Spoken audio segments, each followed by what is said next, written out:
My mother texted me.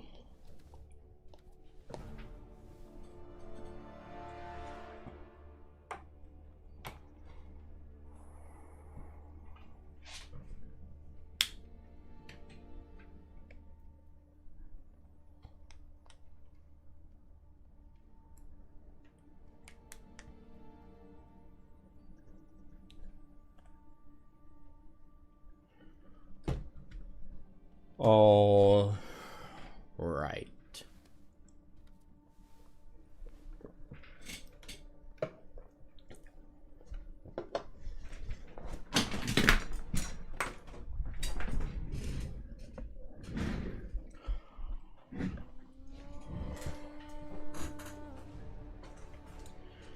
All right. So I slept on it. And Blinkblade died last night. Like, Blinkblade definitely died last night. There's no way we can try to say that Blinkblade survived.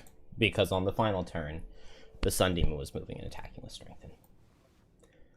And so, masochistically, just to torture myself, I want to come back to this turn and see what happens if I played it differently. I was really, really, really tired when we were here last night. And I think that this is where I made the wrong call. 5 demons here just have so much damage output. There was no way to keep everyone safe and leave these demons alive. And so, right here, we needed to kill these and then hope that either Snowflake or Drifter has enough stamina left to go and get this one and go and get this one. And I think that they do. We're just going to test it. And then we'll continue on without Blinkblade or Geminate.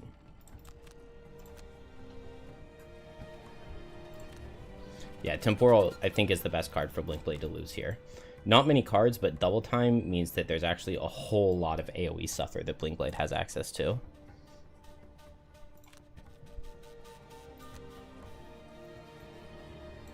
And so I guess Jim just moves closer.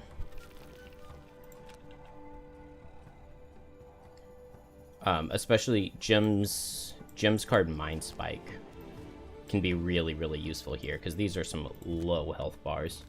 And I think I just go here.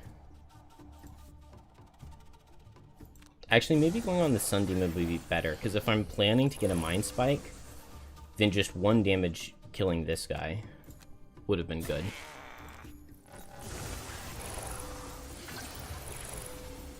And then that would be 2 more damage into the Sun Demon. Not quite sure, but...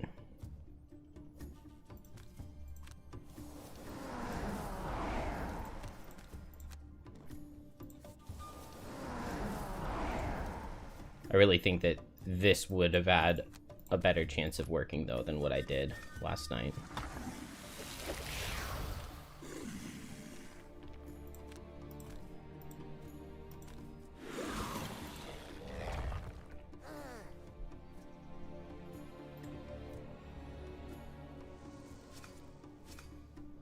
Man, that's a lot of damage out of that Wind Demon. Actually, maybe Geminate would have the best chance of going over there. But probably not if I'm taking that kind of damage.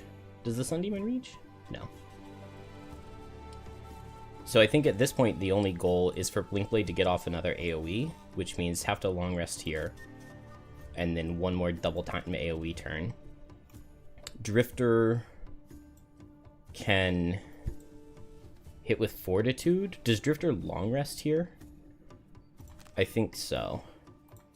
And Geminate, we need to switch into ranged mode so that we can get off a Mind Spike. So we have to short rest here and switch with Drag Down, I think. Meanwhile, Snowflake wants to heal up.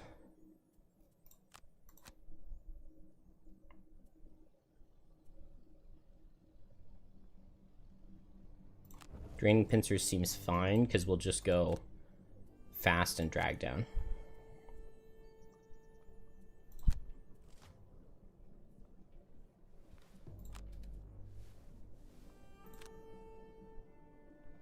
And then Jim loses a lot of cards here. But the only thing that we care about is a Mind Spike next turn, so I think that's Mind Spike Selfless Offering next turn, so we can drop these other cards. Those are pretty solid pulls, but... The Sun Demon hits as well? Yeah. But honestly, that's fine. We just switch here, and now everything's so low that it just dies to Blinkblade, I believe.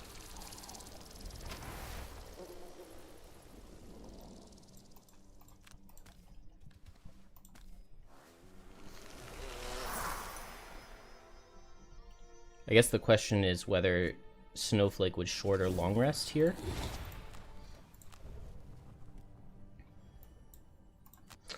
And with the way these guys are grouped up, Blinkblade... I think Blinkblade goes for a Blurry Jab. Move here with Kinetic Transfer, make them suffer, and Blurry Jab the Sun Demon.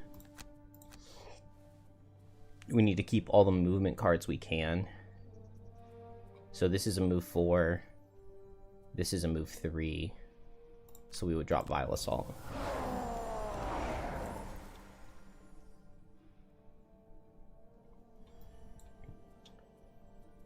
And what is Drifter's play here? I could Birds in a Tempest. Oh, but Birds in a Tempest doesn't reach, and I would die to Hazard. So what if it's just Fortitude this guy? Meanwhile, this is back up in Mind Spike from here. 1, 2, 3, 4, 5, yeah. And then Blinkblade kills this guy, hopefully. And Snowflake needs health. Yeah, this would have worked too well. Hello, Tepoli.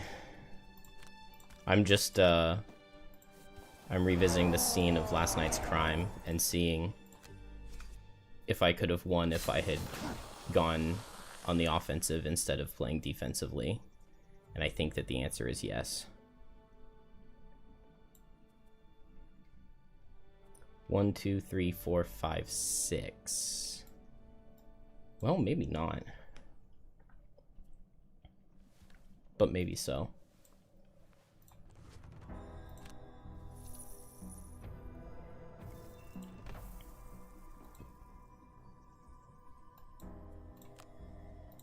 One, two, three, four, five.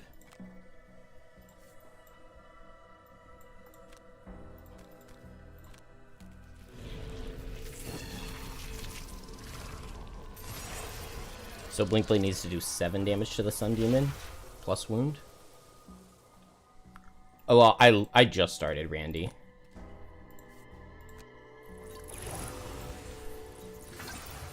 No. I wanted to test if there was a turn where Blinkblade was standing right here. Yep, of course. There was a turn where Blinkblade was standing right here, and I had to make the decision. Does Blinkblade go on the offensive and try to kill all the demons? Or does Blinkblade go and try to loot the core? And I went for looting the core. And if I had just been 1 turn faster on Snowflake, like maybe if Snowflake had short rested instead of long rested or something, that strategy could have worked. But it looks to me like killing the demons would have been the way to go. So I'm not redoing it, I'm just torturing myself and playing in the world of what ifs.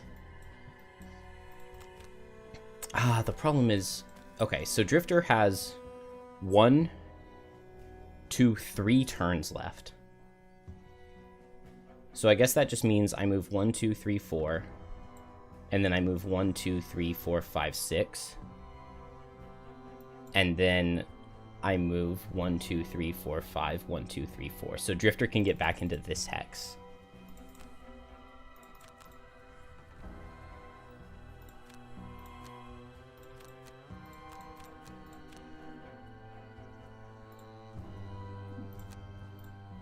These two are both dead, but it doesn't really matter because there are no enemies, so it's impossible for them to die. What a tragic loss.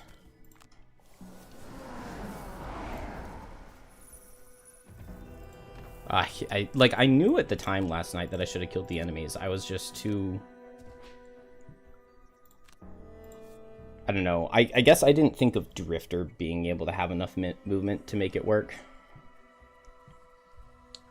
Drifter just long rests, and that gives Snowflake the time to jump over.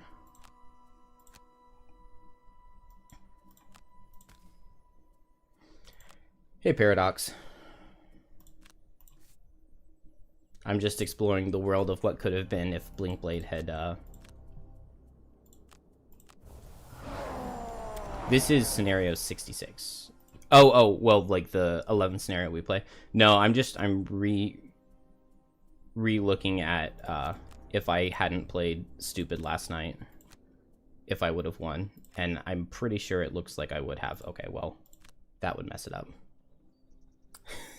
Alternate timeline's really good. I mean, the turn where I was saying I don't know if Blinkblade should go offensive or defensive, it definitely looks like offensive was the way to go, because I was able to kill all the monsters before any of my characters exhausted. And now it's literally just, do we have enough movement? Well, thank you. I think I'm gonna continue with Blinkblade and Geminate dead, and I don't know if I would say for sure that the bridge is impossible. I guess this is short rest Snowflake because I want to play Birds in a Tempest on the No Remorse turn, and yeah, short resting should be fine, and then long rest. We were saying last night that Blinkblade lived, but that was just cope. Blinkblade was dead. There's no universe in which Blinkblade actually survived. Like, he was definitely dead to those attacks.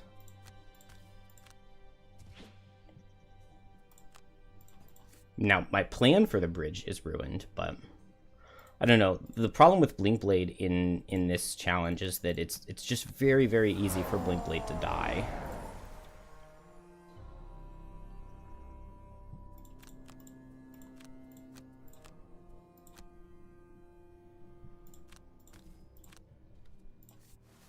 And so it makes it really, really hard. Like, a lot of the Blinkblade strategies, you go super offensive, and you risk dying.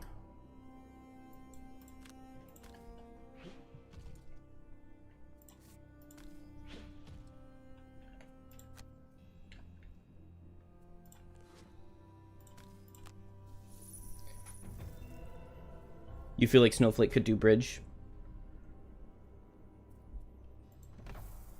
Yeah. The thing that terrifies me about Snowflake in the bridge is if Snowflake plays a lot of hazards and then the Shrike Fiends pull me through the hazards. That is the scary part on the bridge for me. But it looks like this definitely would have worked. I could even spend the time to go pick up some more loot.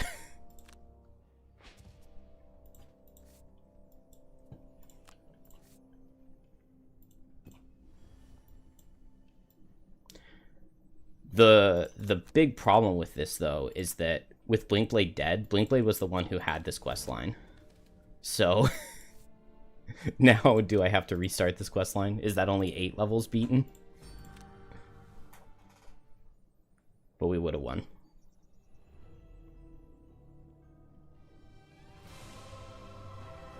Yeah, you don't get to pick at all if they push you through. If they push you through hazards, it will always push you through the hazards.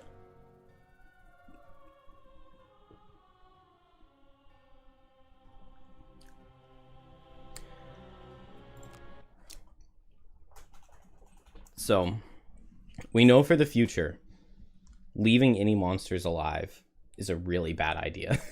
Leaving monsters alive and trying to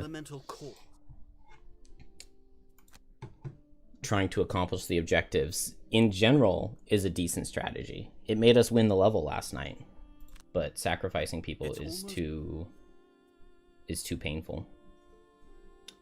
2 of any material will get rid of Blinkblade's metal. Huh. All right, Drifter hits level 3, and I just am not in love with any of these cards. Let's see, what do we get here? -1 for +1, or maybe I want to get ticks.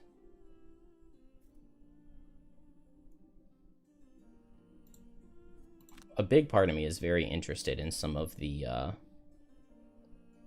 in trying to do some range stuff. Oh, I can get another thing of ticks. Oh, because I was gonna do the 2 perk thing, and I was saving 1 for it, and I just spent it.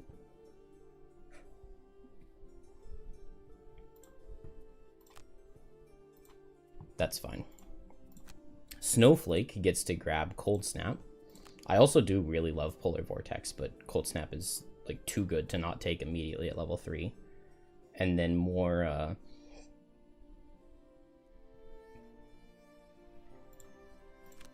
immobilizes. And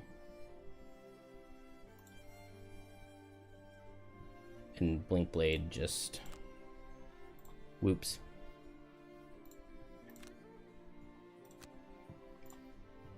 I'm not deleting Blinkblade yet. Because, I mean, we're probably not gonna... Well, I think if I just delete Blinkblade, then the quest can go back into the pool, and I would probably just have to redo the first 2 levels of the quest line.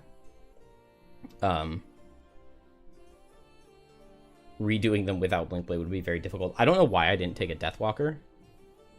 I guess because of the levels, I needed to bring a level 1, right? And that's why we brought Geminate over Deathwalker. But the monsters just weren't that strong. The big scary thing was having enough movement to make it work. And Deathwalker gets a lot of really free movement by long resting and moving a shadow for 3. So let's figure out where we need to go. Oh, can we not leave this screen without a party member?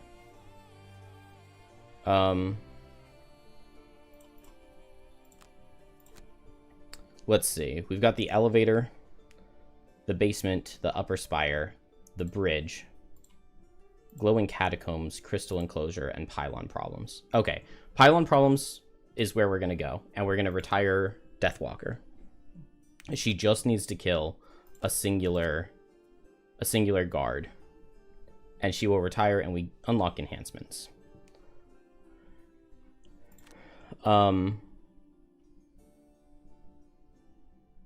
Snowflake sounds really good for this level. And the Stunning Hammer sounds really good for this level as well. So let's go ahead and pick this up, I think. This is like a survive for 10 turns scenario. No helmet, no gloves, no potions, but we got a lot of herbs. So helmet... I mean, crude helmet would be better than nothing, but maybe we take the simple charm to remove a -1?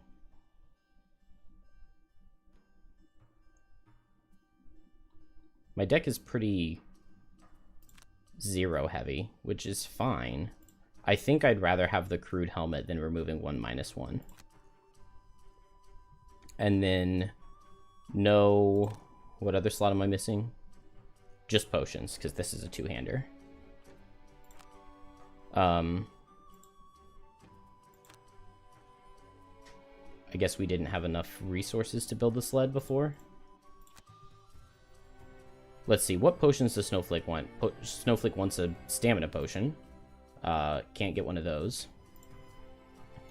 That takes Arrowvine. We could get... We can't get Power Potion, that takes Arrowvine.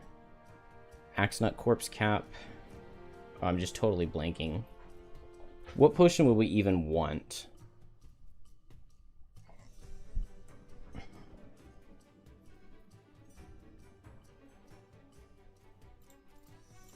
Let's put some other people in the party, and we'll just make some random potions and just see what happens.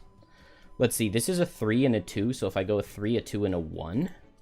Honestly, Bone Shaper, I think, sounds kind of good here. Dare I say it? This is the rare good Bone Shaper level. And, let's just throw on Drifter, and we can potentially give him a potion if we brew one we don't want. So, we've got a lot of Corpse Cap. Corpse Cap Snow Thistle is a poison potion. I don't want that. Corpse Cap Rockroot is a warding potion. We could get a, Muscle Potion. Where would Muscle Potion go? To Deathwalker for Wave of Anguish?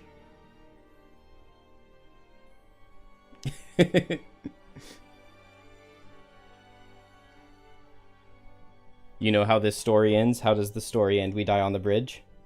Oh, the story of Bone Shaper being good. The Bone Shaper is totally good for this level, right? Right? And Tojo, Blinkblade is dead. Oh, I guess Jim is dead too, right? I forgot about that. That is a painful detail. Or were you saying I was lying about Bone Shaper being good? I think Bone Shaper works here. I really do. Let's go ahead and pick up a Muscle Potion, I think.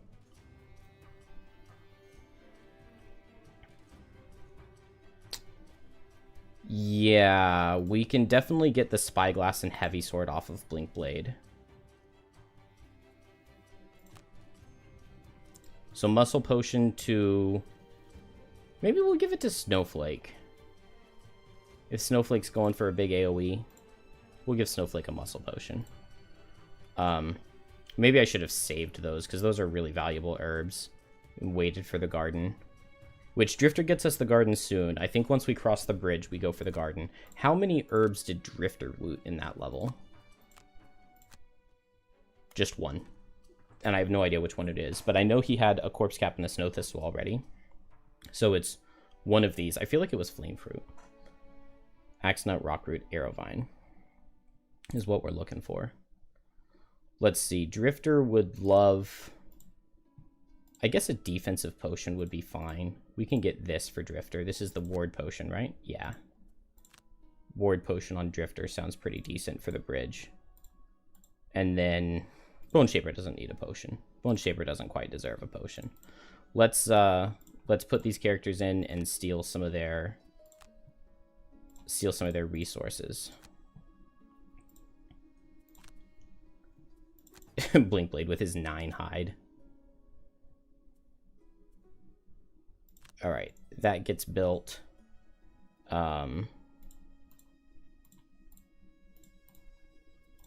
Snowflake will go ahead and buy one of each. And what can we sell off of Blinkblade?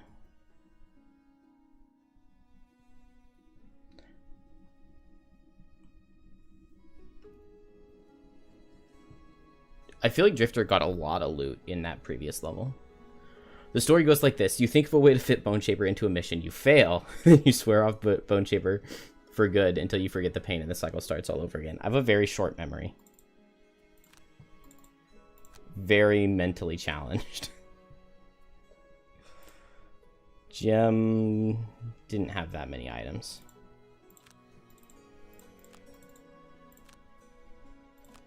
It only has 1 wood. All right.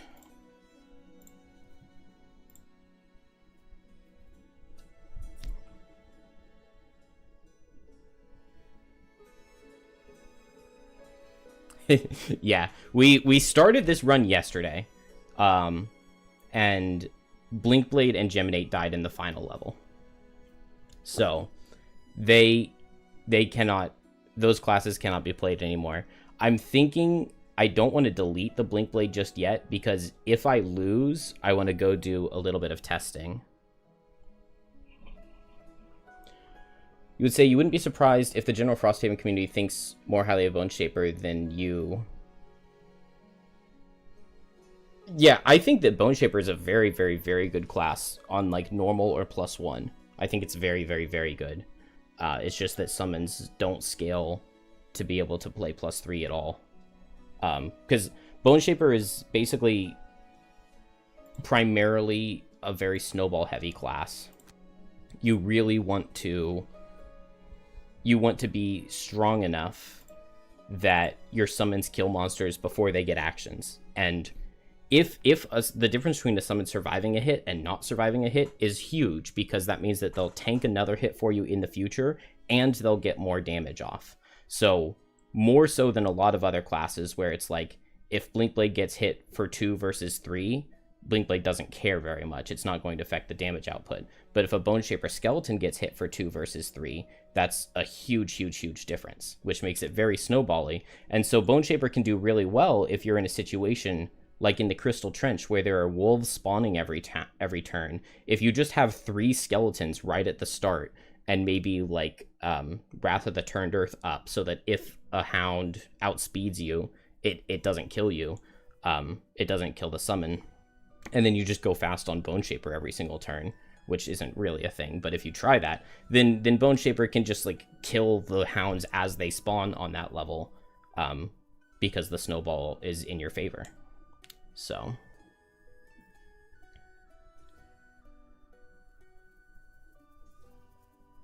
where the runs restarted because of quest progression, I think all of the runs have just restarted. I'm also trying to not ever lose a level. So if I lose a level, I'm restarted.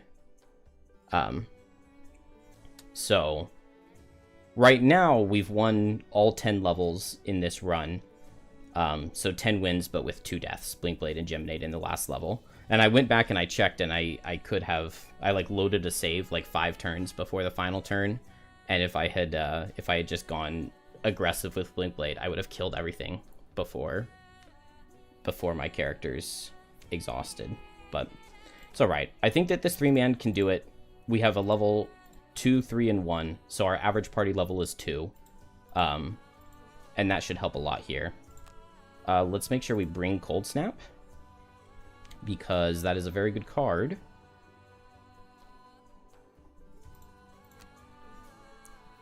And we will drop... Ordinarily, I drop Frigid Growth for it, but Frigid Growth has performed very well for me. Maybe it's not the greatest in this scenario, as we don't have a ton of time to build it up, but I think maybe it'll be just fine. Do we want to do anything with Deathwalker cards? We're probably going to play like both Eclipse and Call to the Abyss, maybe? And I think I do want a Wave of Anguish.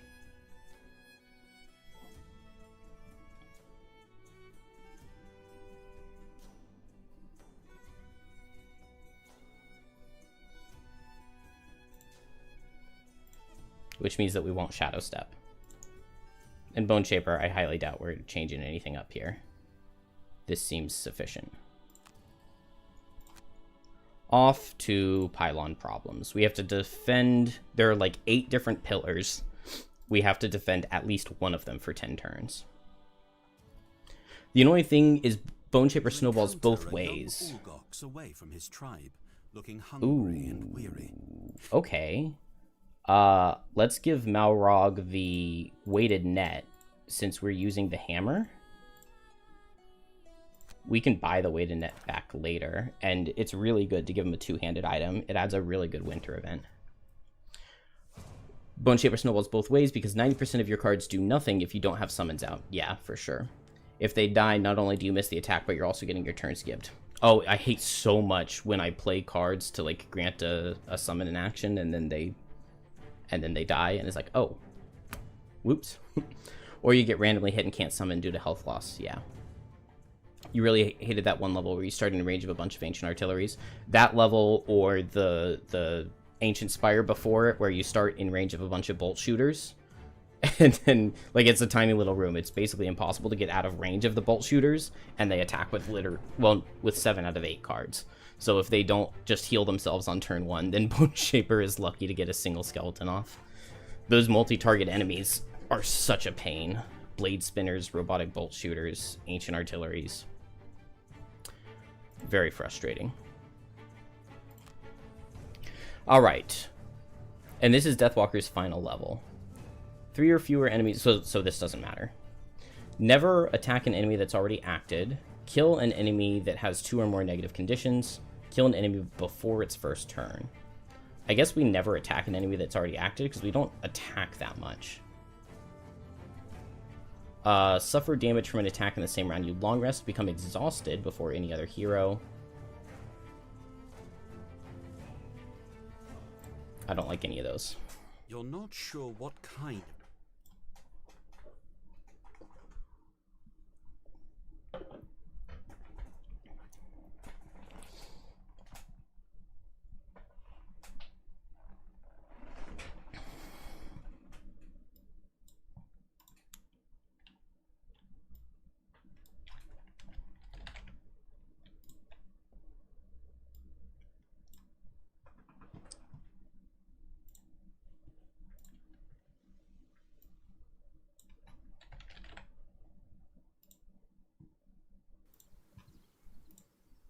Oh, this was a relatively fast load.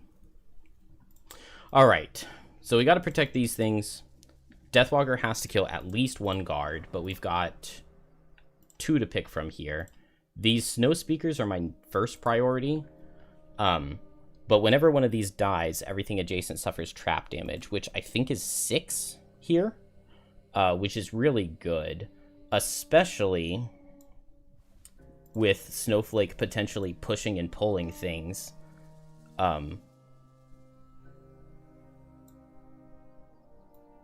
Pushing and pulling things in. Like, I could turn 1, pull this guy this way, and push him here for him to attack this thing. And it's very theoretically possible that the 2 guards could destroy the support pylon, and all 3 of them would suffer trap damage, which sounds pretty good to me. I also could push him, and then go for a snowballed blinding vortex next turn. Having an ally who could do some pushing would be really good. And I would love to have ice set if I'm going to try to do a snowball. Or a blinding vortex. Maybe I'll just go for a late cold snap. We'll just go for a late cold snap here. And kind of figure everything else out once we see where things are. Because maybe just, like, walling off right here with hazards could be good. Or if I just, like, wall off this pillar, will every melee enemy that spawns head this way to destroy these? That could be really good. Are my skeletons just going to be obsessed with destroying the pylons? That might be bad, but honestly the goal is just to survive for a while. So, and to play a lot of losses. Because, like, 10 turns is not long.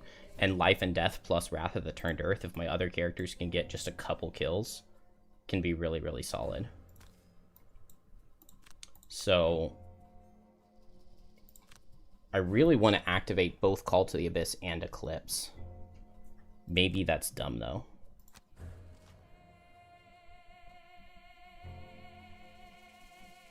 Okay, the snow speakers are gonna blow up some pylons. I should have gone fast and push-pulled.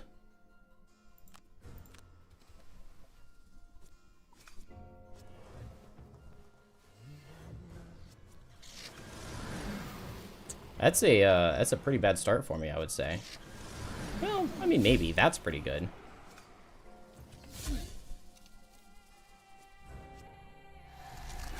Oh, wow. These snow imps did a lot of damage. Okay. I need to go kill that normal, like, ASAP. Does that mean... Does Bone Shaper run over there? Let's see. We want Bone Shaper to tank something.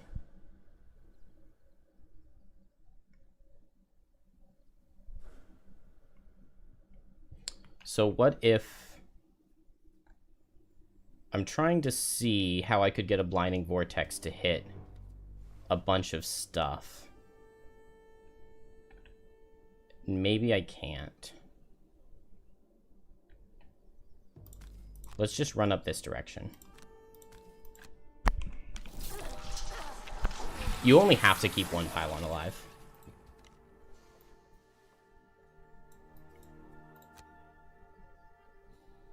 Maybe I just go for a kill on this guy.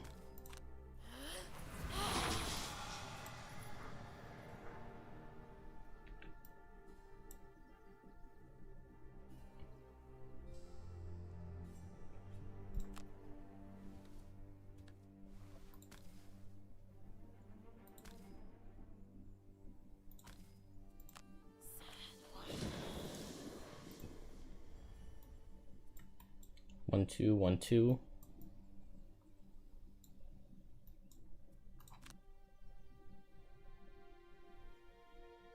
What do you mean retaliate? There's no attack on this pull.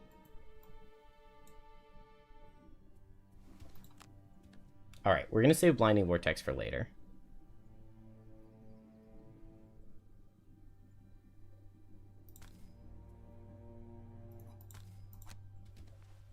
Move right here and cold snap these hexes. And I'm going to pull this guy in. And then hopefully we destroy... Hopefully I go first. I pull this guy in with crosswinds. Oh, and then I step here and I can Blinding Vortex everything. The only problem is that I have to be first. But if I pull here, step here, attack here, I don't get the snowball off, but we get pretty crazy damage. Deathwalker. Maybe I was thinking Anger of the Dead under these guys to wound them, but what if I just go for Dark Fog Fluid Night over here to kill this thing so it can't destroy this pylon, and Bone Shaper will just go fast and get a curse in their deck and have the skeleton be the one who tanks the guy. As long as he's not 15 attack with poison, it's pretty good. And we just boots Snowflake to underspeed the Snow Speakers.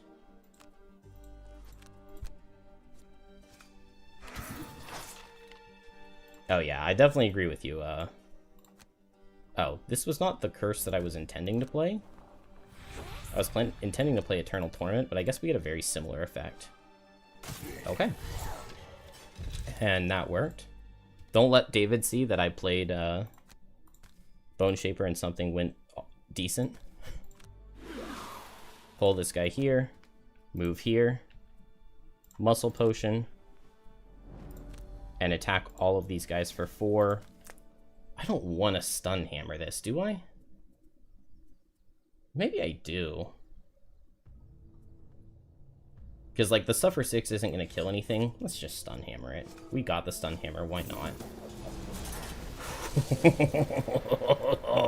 Snowflake is so stupid, and this was without a snowball.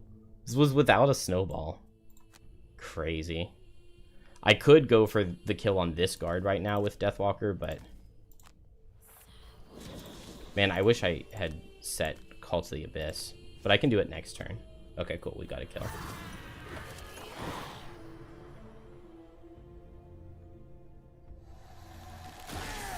Man, Snowflake is so good.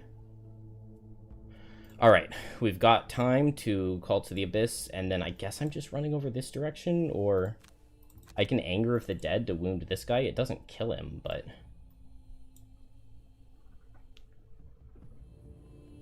Have I replayed the Cannon Automaton level yet this run? That's not in this path. The one where you start with 6 cannons in the first room. That's on the Fist route, not the Snowflake one, so it won't be in this, unfortunately. Because that is like a pretty fun level to suffer through. I feel like I like Malicious Conversion here. Run up, hit this guy, kill him with a -2. The only thing I don't like is my skeleton running over to hit a pylon. Maybe I unsummon him. Well, the problem with Malicious Conversion, though, is that then we would get a skeleton, and there's nothing spawning this following turn. Maybe I just want to put a curse in their deck. And I believe my summons are going to go to destroy the pylons. I believe, since we can attack them. I'm strengthened here, but I don't think I like an attack. We have Vanguard as our thing, and I think that's worth 2. I don't have enough move, though. I've dropped a few move cards, which is maybe an issue. I could just go for setting up a hazard. I could put a hazard here, move and push this guy into it. If I had jump boots, I could put a hazard here, move 2, jump onto this difficult terrain, and, well, no, I wouldn't be able to push either of them there. So never mind on that.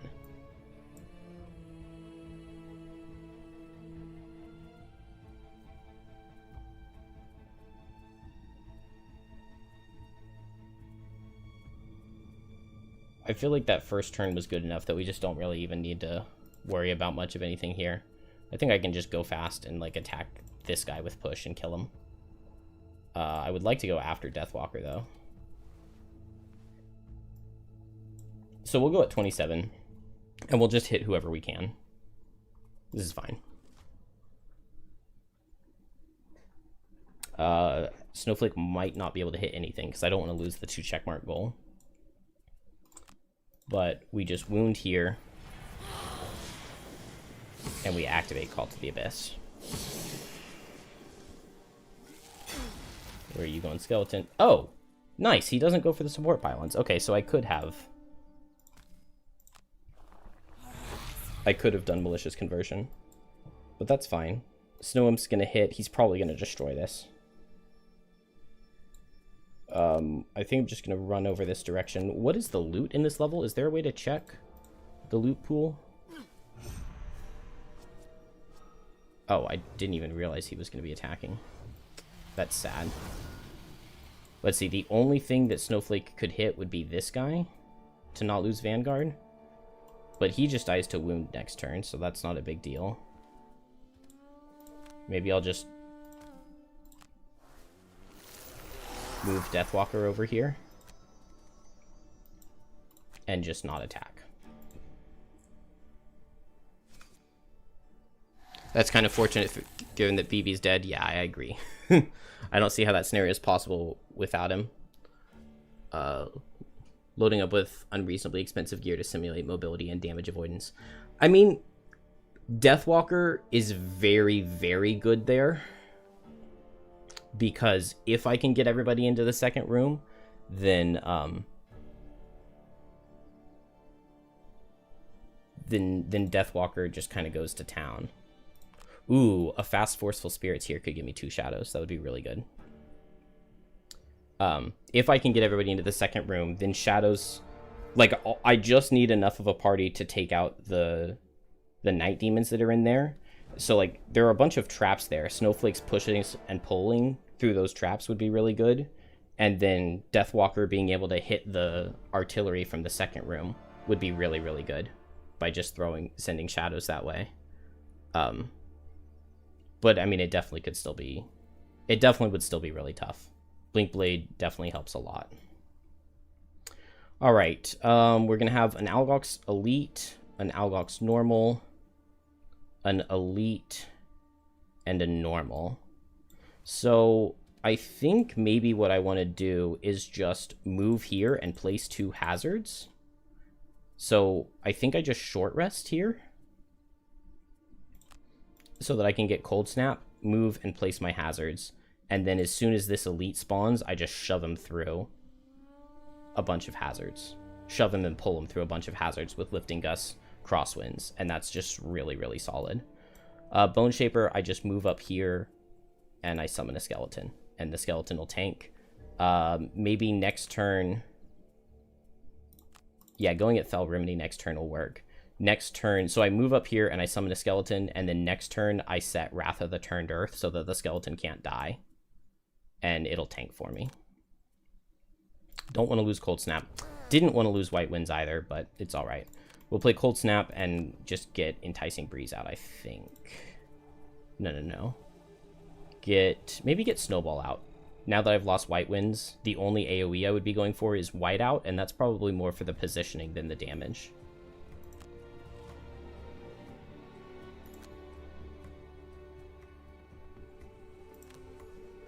So Deathwalker, Forceful Spirits here and then here. Do not miss. Beautiful. That gets me a shadow. And then this one will also get me a shadow, because I'll get a 0. Beautiful. And Deathwalker is pretty online.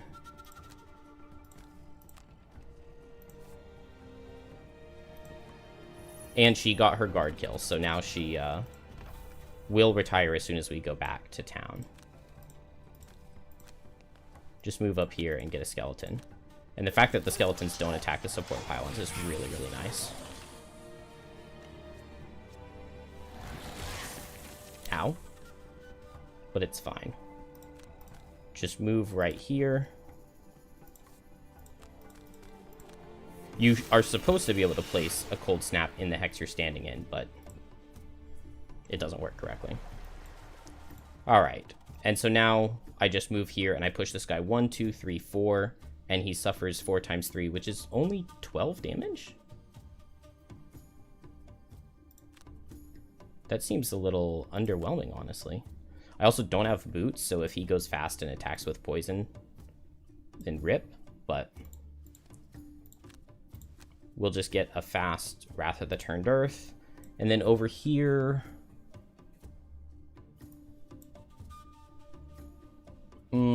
I could Black Barrage Wave of Anguish.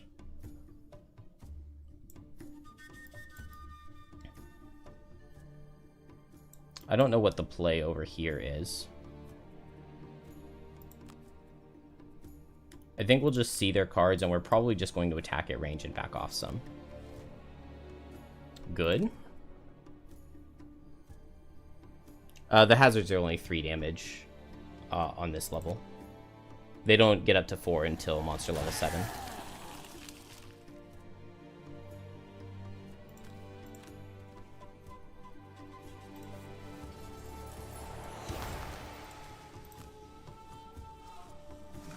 Ooh, immobilize. Yeah, it did 12 damage. And so I just hit this guy.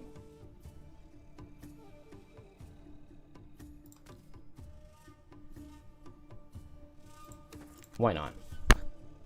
Leave him marked. I guess if I'm leaving him marked, I should have gone for this guy, because the skeleton's going to hit this guy. And then I just dip. And we've got a pretty good setup to defend a couple of these pylons, I think. Especially with Wrath of the Turned Earth going up here. And then we heal Deathwalker.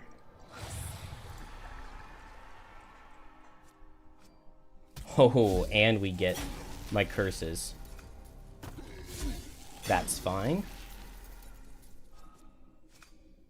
These guys are just playing with fire over here. Standing next to inside of all of those hazards.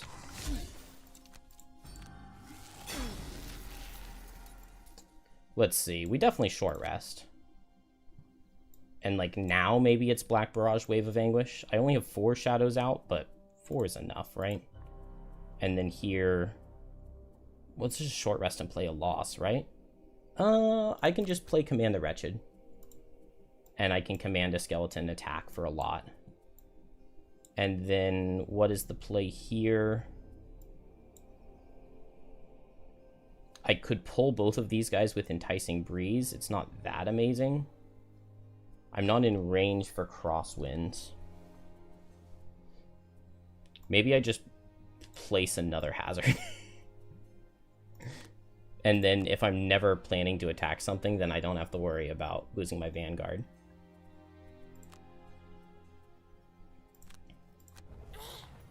Here, I think it's just Black Barrage Wave of Anguish. Slightly inefficient, but killing this elite guard sounds pretty nice.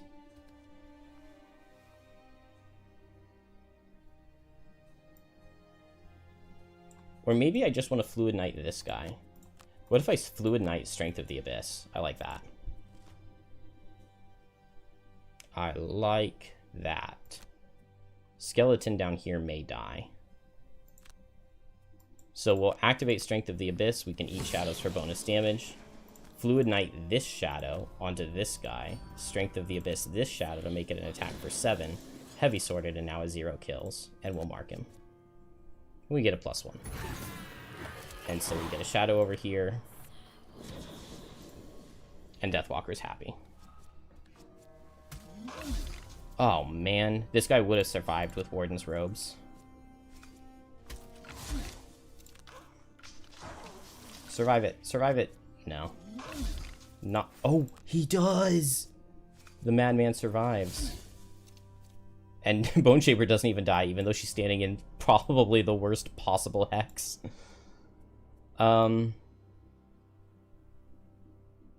Okay, I mean, this wall is real nice for me. It's going to force them to go all around a really slow way. So I think we just want to place a hazard over this direction. So maybe just like right here.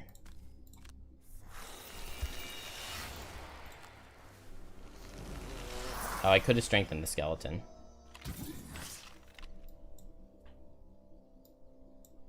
We can poison this guy. Some strengthen.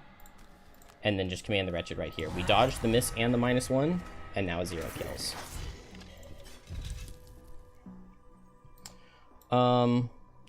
So we need to survive 4 more turns. We're gonna get a Snow Imp, a Snow Imp, a Snow Imp, a Snow Imp, an Elite Algox Ice Speaker, and an Elite Algox Ice Speaker.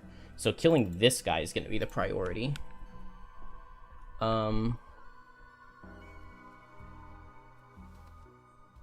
Maybe I just back off, pull this guy here, and then they'll attack the pylon and they both suffer 6. Bone Shaper will short rest. Deathwalker, I think maybe I just... Oh, I only have the 3 shadows over there. 1, 2, 3, 4. I can mark this guy with Black Barrage, but I'm just not killing him. Maybe I want to get a shadow over here and I Lingering Rot these 2. So I can do Black Barrage into this guy just for some damage in case maybe we can kill him. No, I think I target one of these up here and I move a shadow here for Lingering Rot next turn.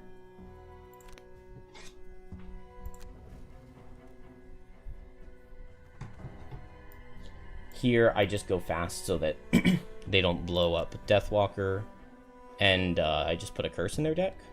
Let's just put a curse in their deck. Or is... Yeah, we'll just put a curse in their deck, and then maybe I get a heal from Snowflake. For the following turn. This feels pretty good. So... I'm thinking... Move? Don't move that guy. But curse here. And get the attack. Good. Curse and 3 damage. Snowflake just backs off here. Heals up Bone Shaper so she can summon next turn. Oh, never mind. 1 less. We definitely want to be in range.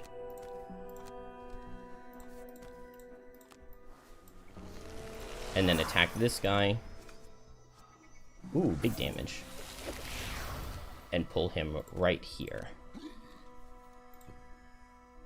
And Deathwalker will mark him, and then now he dies when they blow up the pylon. And I move this shadow here to blow up both of these Snow Imps as soon as they spawn. Ooh, that miss is so nice. Oh, Skeleton tried to survive that too. It gives us a shadow here. We'll just place it right there.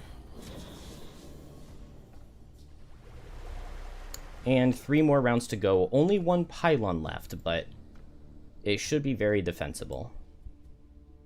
I just go fast and Lingering Rot these 2, I believe. Man, if I lose this, that would be really, really bad.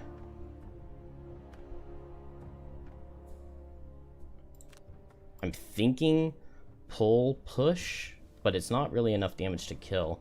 These Snow Imps are very kind of scary. I think I like trying to get a Malicious Conversion. We'll go for a late move and attack with Malicious Conversion, and maybe I mean, maybe Snow Imp has survived or something. We'll have to see Snowflake's card. The Snow Imps could pull a pretty bad card, yeah. There's no element, at least, though.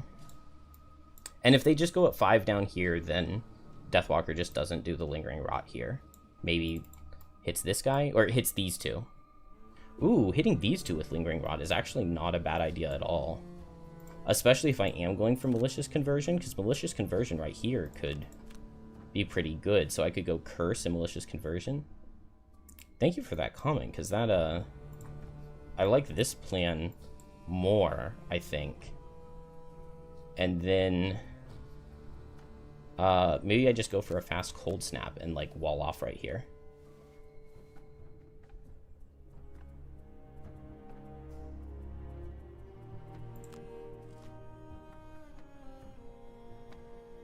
Immobilize is super annoying.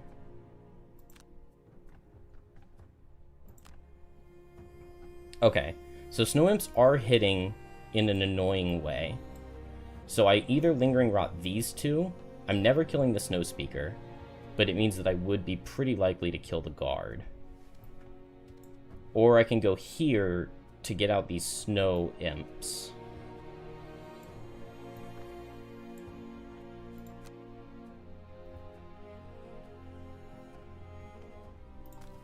I think I like here. We need Bone Shaper to pull a 0.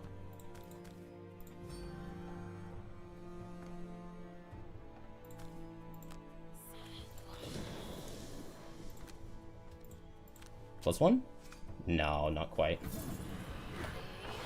Oh. I always mess up the targeting when I'm doing something like this. Oh. I'm gonna have to restart round or it's gonna crash. Because my shadow is gone that I ate.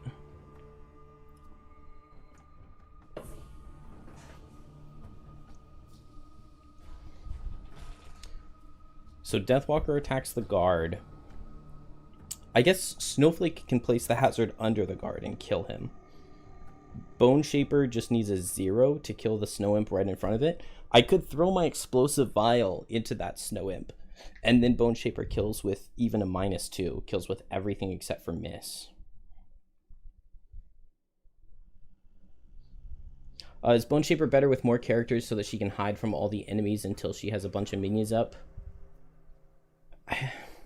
I'm not sure. I mean, it seems like it can go either way to me, just because it also means that there are more monsters to kill your summons, right? So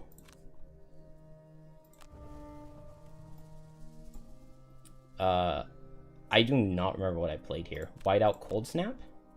Maybe?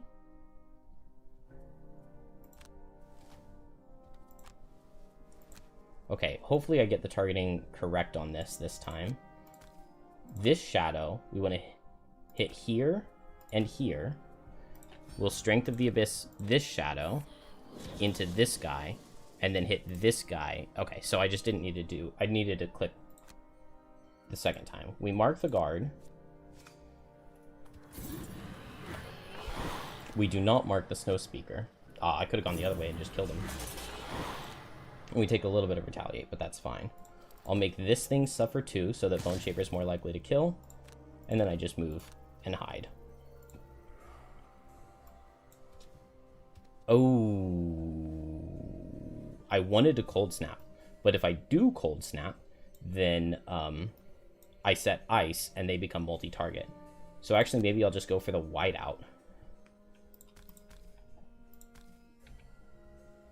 and just get a little bit of damage.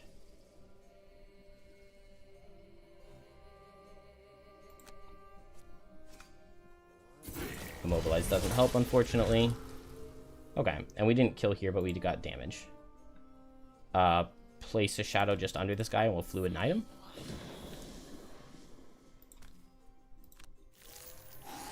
Step this guy away. I don't think it helps at all. And then we can just strengthen here. And then now Malicious Conversion is guaranteed to kill even with my miss -2.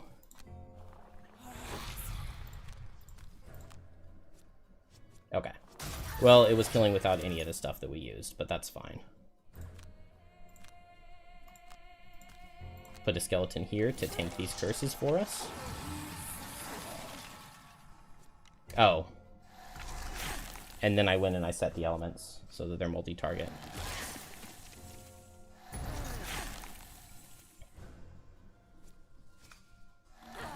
Didn't think about that one. That's a little bit painful. Honestly, though, I think we're in good enough shape that we can just lose cards for the rest of the scenario and still win.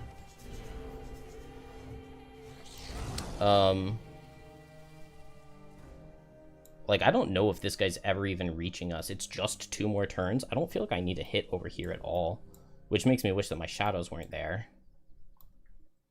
Because I just want to kill snow imps. So what if I just short rest? How did the skeleton survive that? We're all immobilized, so it doesn't matter, but I think it's bird time. I think it's bird time. And,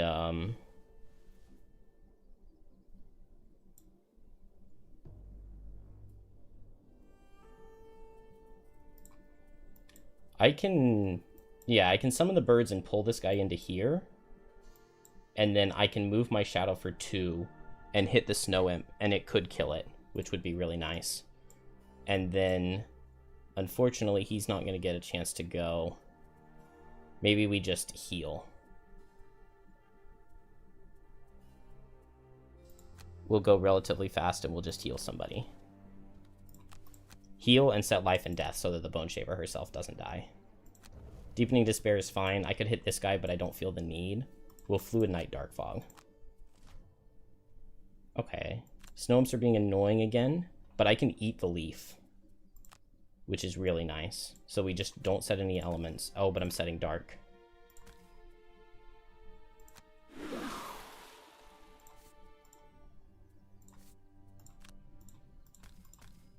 What is the Snow Speaker card? Move in single target range 4. This is fine. So we move 1, 2, 3, 4, 5. Yeah. We move this shadow here. We don't miss this. Ooh, the Retaliate kills me. Just get a +1. Oh. So painful. We only have 1 more turn, so it's probably Black Barrage Wave of Anguish.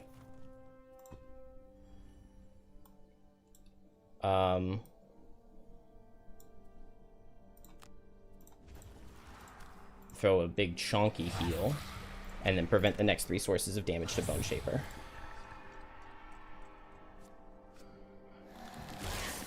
What happened to Blinkblade?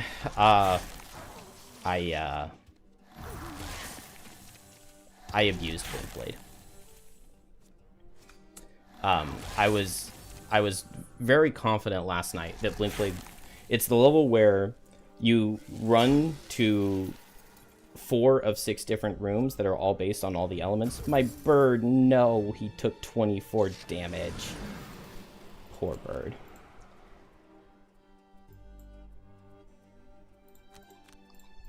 And I got to the end of the level. I thought that Bone Shaper or Blinkblade was going to be able to go and get his core and return it in time, and he did.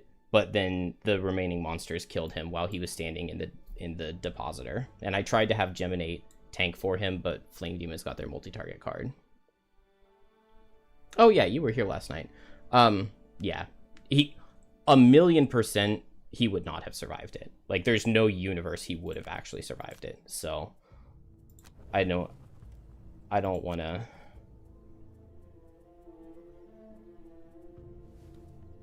I don't want to just have him survive it just because I want him to, even though I definitely want him to. Okay, we literally cannot lose. The only thing that I could lose would be Snowflake's Mastery, so we just don't hit anybody. Not Mastery, but Battle Roll. This was like possibly the best I've ever had this level go for me. Deathwalker was pretty close to dying in the end, but. Oh, and those hazards almost killed Bone Shaper.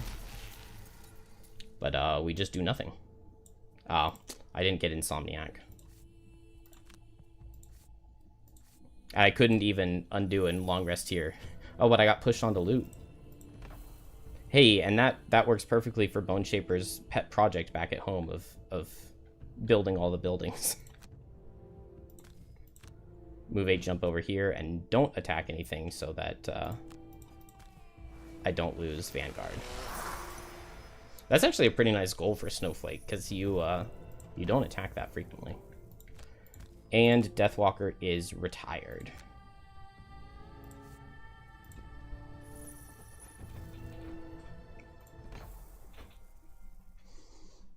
And this is the first retirement that we've gotten in a Nuzlocke. Took 11 scenarios. We got Vanguard. We never attacked an enemy that had already gone. GG. Deathwalker's ready to retire. Snowflake probably has enough stuff to to just go buy items and retire. Let's see. We got gold, hide, no herbs.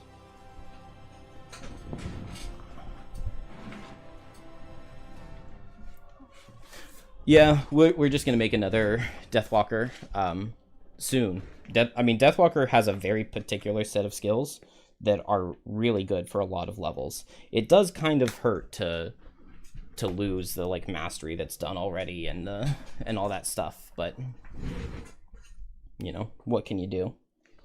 It literally won't even let you go play a level. This is scenario like 114, right? I just want to check what the herbs available here were, because this has not been a good run herb-wise.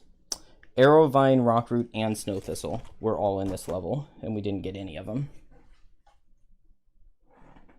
Most damage from Snowflake, and basically all of it on that one turn.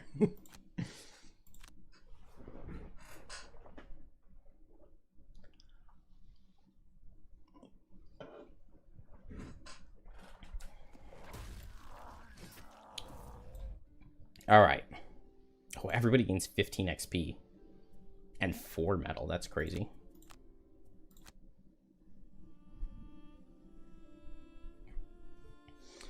We now have a sled, and the trader comes by.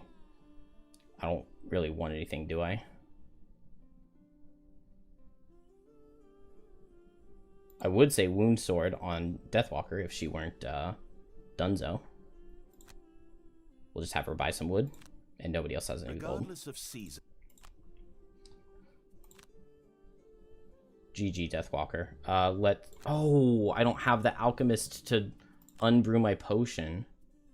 I don't have to retire right now, though, do I? If I just... Oh. No. I want to unbrew my potion. Dang it. We have 15 inspiration, so we can go... Ooh, okay, we can get the...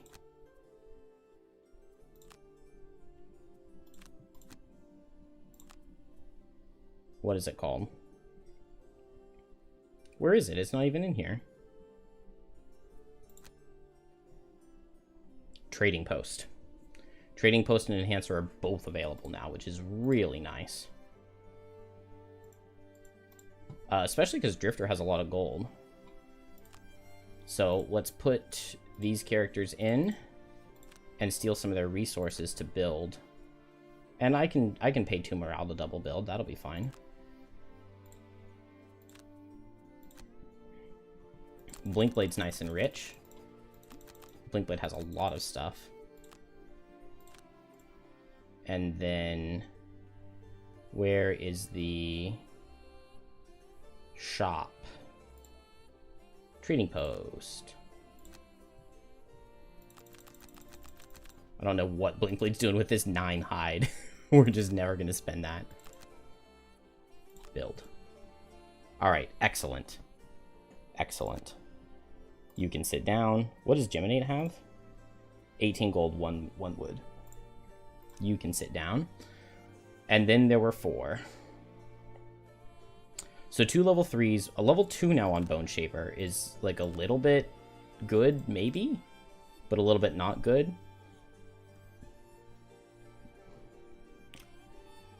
I think we go Bone Dagger here, and if we can make it to level 5, we go Unforgivable Methods. But that doesn't sound very likely. I don't have 2 perks to spend for Death on Arrival. I don't even have any battle goals, unfortunately. I think I've only played 2 levels, but I'll take out a -2. It's like a miss. It's like another miss, so. What do we have available? Elevator, Spire Basement, Upper Spire, Bridge, Glowing Catacombs, Crystal Enclosure. And our list of defeated levels is growing. It is growing. It is more than a page long. So, Elevator, I feel pretty confident that Snowflake is good there. Let's see what exactly our retirements are. I know Bone Shaper is Construct Buildings, so actually she's going to retire pretty soon. She's already at 6 out of 12. She's the project manager. Blinkblade is dead. So it's just Banner Spear is the only character that we have. And we can go ahead and make the Deathwalker, because why not?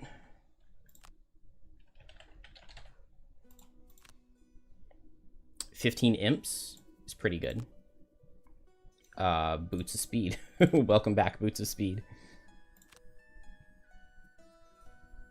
And how many perks does she get? Excuse you?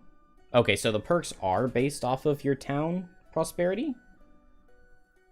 So maybe we unmake this Deathwalker until we go up in prosperity, which happens as soon as we come back, because both of these will give us 1. That'll put us at 8. And then when we make a character, it'll be level 2 with 2 perks when we make Deathwalker after we come back. So that's better. What is Banner's retirement? 8 names. You get credit for 8 names without being in the party. That's kind of crazy. Because Banner's just been chilling back at home, building buildings with Bone Shaper for the most part. Bone Shaper's played more levels than Banner Spear has. So I guess the 2 of them just have a very active social life. Okay. Spire Basement's a good level to go to. What is the goal? So, Crystal Enclosure, we're going to need a good Snowflake for, and I think a good Drifter for. This is the level where you start... You can't see the progress? It was 6 out of 8 names. So Banner Spear is... Oh! My face is on top of it. Whoops. Yeah, 6 out of 8 names, and Bone Shaper's at 6 out of 12 buildings.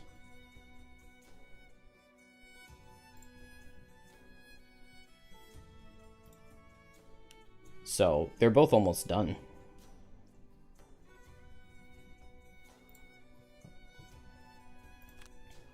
And then, and then I'm stuck with just a whole bunch of level 2 characters.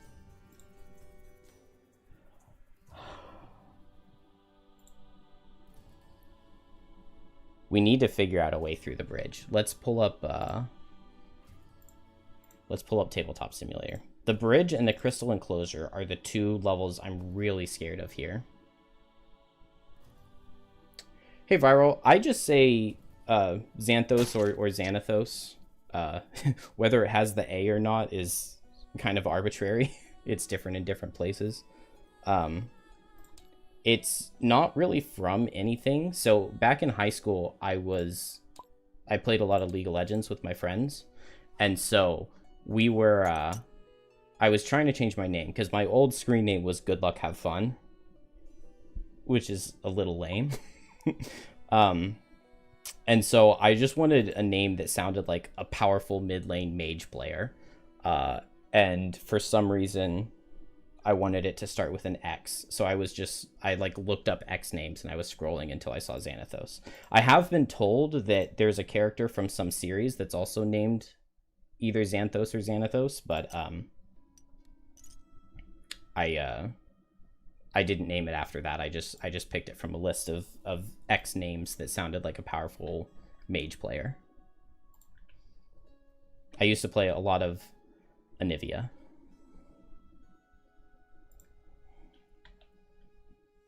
Although I guess after that, I kind of switched to being a support main, and I got up to Diamond with Nami and Lulu.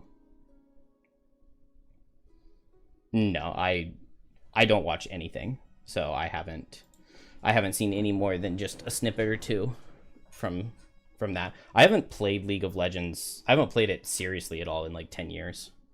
I've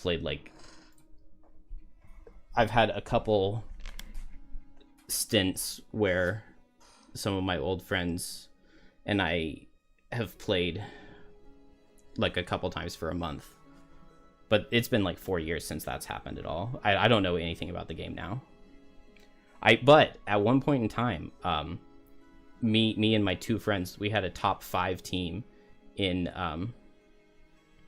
the Twisted Tree Line, the old school 3v3 map. We put a lot of time into that, and I still have my like pick and ban list thing for it.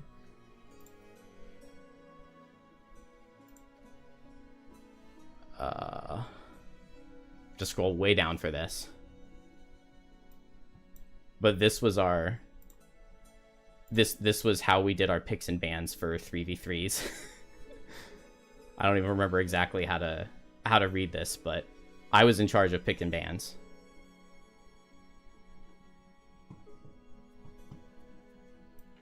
Those were the good old days back when I was like 15. It was like 15 years ago.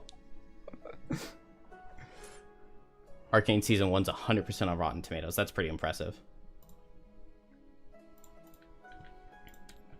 I think my wife watched some of it, but I'm not certain.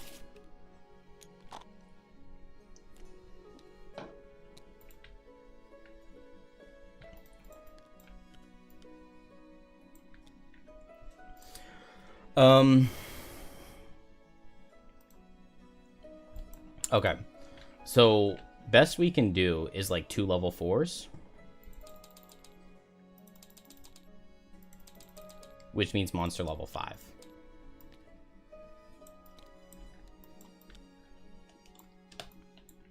Well, rip those Strike Fiends. If only it were that easy in real life to get rid of them.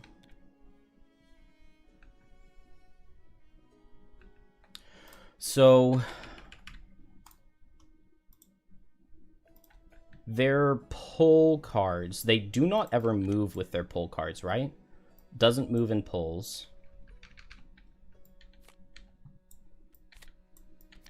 They have 2 pull cards, correct?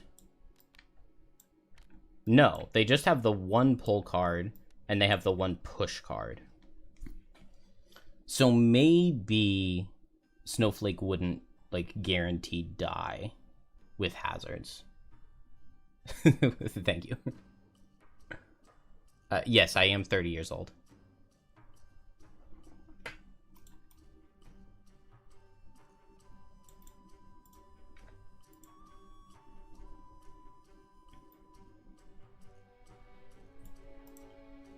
The nice part about facing Strike Fiends at a higher level is that these suffers don't matter as much when you have higher base health. Especially this card. I just don't understand why their late cards are so much worse than their early cards. Like, their early cards, they do stuff like hit 2 targets for 5. And their late cards, it's like make a couple things suffer too. Or like make 1 thing suffer too. It's, way less scary. So if Snowflake runs up, I mean, it would have to be like move 3 jump.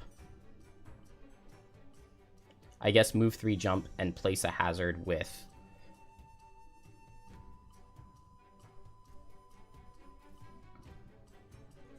yeah, maybe. I've thought about just trying to do the Nuzlocke in Tabletop Simulator just because then we can actually do the permadeath variant correctly. Which would be really nice.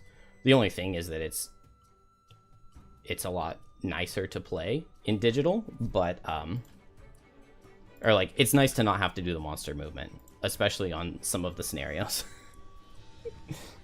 But being able to do the permadeath correctly of leaving the characters on the board does make it actually very appealing.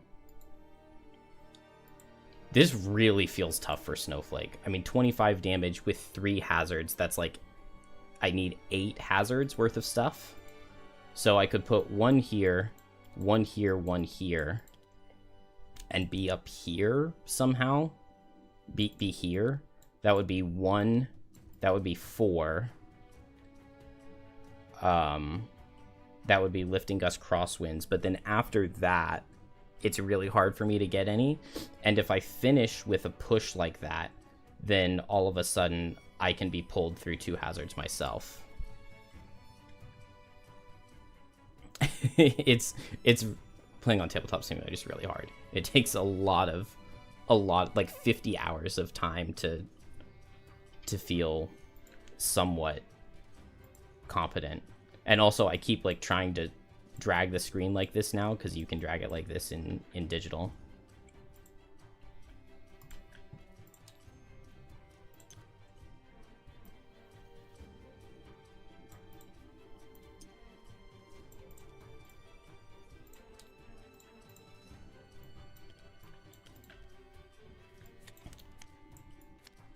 So in that hypothetical situation, then I could move over here and push for 2 more, and I still need 2 more hazards. The problem is I don't have a top pull, because Enticing Breeze won't work without an ally. But that actually could be a pretty fast kill. Huh, Polar Vortex would do really, really well. So if I am level 4, I could take Polar Vortex at 4, and that works as my top pull that I'm needing. That's very interesting. I was really excited to try Biting Frost, because I've never used this card before, and I actually think that a 16-speed move 4 could solve some of the issues I've had on Snowflake, and this Immobilize in Hazard is really good. The real upside of Tabletop Simulator is you can flip the table when you lose. True. I want both of these cards so badly, but there's never a point where Snowflake has a bad card that you want to skip. Like, you really want both of these level 5s. Move and make a hazard is amazing, especially with a bottom, so you can make 3 in the same turn. But, like, 3 target pull is amazing. I guess maybe you don't need Polar Vortex as much if you have this Whipping Gale. But that's waiting 2 levels for it. And then level 6, you don't necessarily need either of these cards, but here I was saying I mostly wanted this for the 16-speed move 4, and then here we would have a 33-speed move 4 jump. I didn't actually even realize that we had this. This is really good. But do we really need a 33-speed move 4 jump if we can just enhance the bottom of Blinding Vortex? Can we? We can enhance the bottom of Blinding Vortex, and it's the same speed, it just doesn't set ice, but we don't care about that. And enhancing this card is really, really good. So that's the play, is enhance the move on Blinding Vortex to get that fast move 4. And then I don't feel that bad about not taking Biting Frost, and I can take Polar Vortex. So this could be like a theoretical 3-turn kill. If I move up, place a hazard behind, then I move up, place 2 hazards in front. That's 2 turns of just placing hazards, and if the Strike Fiend just hits me for 5 twice, I'm in a lot of trouble.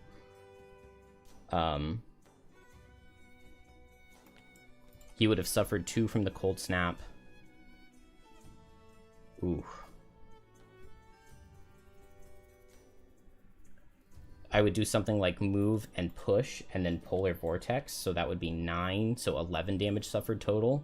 And then I would be here.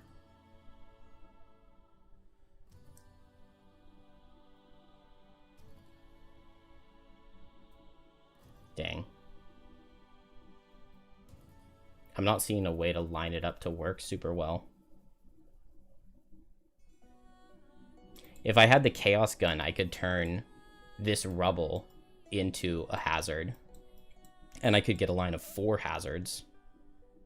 And that kills really quickly with a push-pull if I have a line of 4. But placing Cold Snap hazards is really awkward. But maybe I want to build towards the Chaos Gun.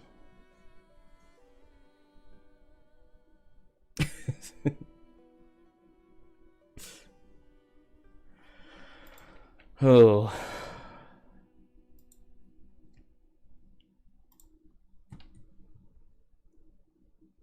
Nobody else would have a chance, would they? I mean, definitely not Bone Shaper. Jiminate and Blinkblade are dead. Definitely not Banner Spear. Banner Spear would... I think a Banner Spear could theoretically take like a 15 health Shrike Fiend, but not 25. 25's too much. And Deathwalker's all new. So am I just going to send these two characters out into a level together to try to get them up to 4, and then we go to the bridge and see what happens? We could go Crystal Enclosure right now. I would love to get this Arrowvine.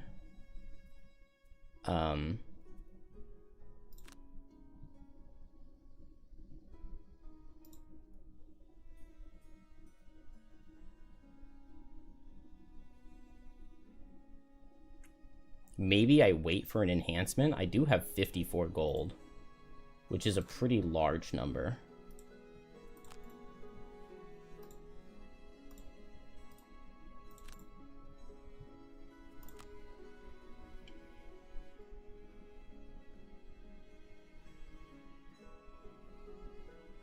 And the only way to lower the monster level here for the Crystal Enclosure would be to make a level 1 Deathwalker. But I think Deathwalker is bad enough in the level that it doesn't help.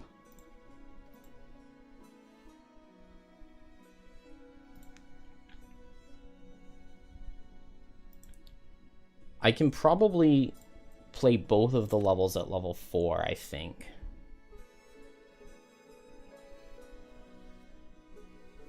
What's the experience looking like here? Close to 4. So one level hits 4. And Drifter's a long way from 4. So we'll have to play some without Snowflake for them both to be 4 at the same time and to be able to do 2 levels at 4. So we need to find a level for no Snowflake. And Drifter... I can play these 3 characters together and it's still lower level monsters. So not the Crystal Enclosure, that's definitely a Snowflake level. Not the Elevator, that's definitely a Snowflake level. So is the Basement, which leaves us with Upper Spire or Glowing Catacombs. And I definitely don't love either of those choices. What does...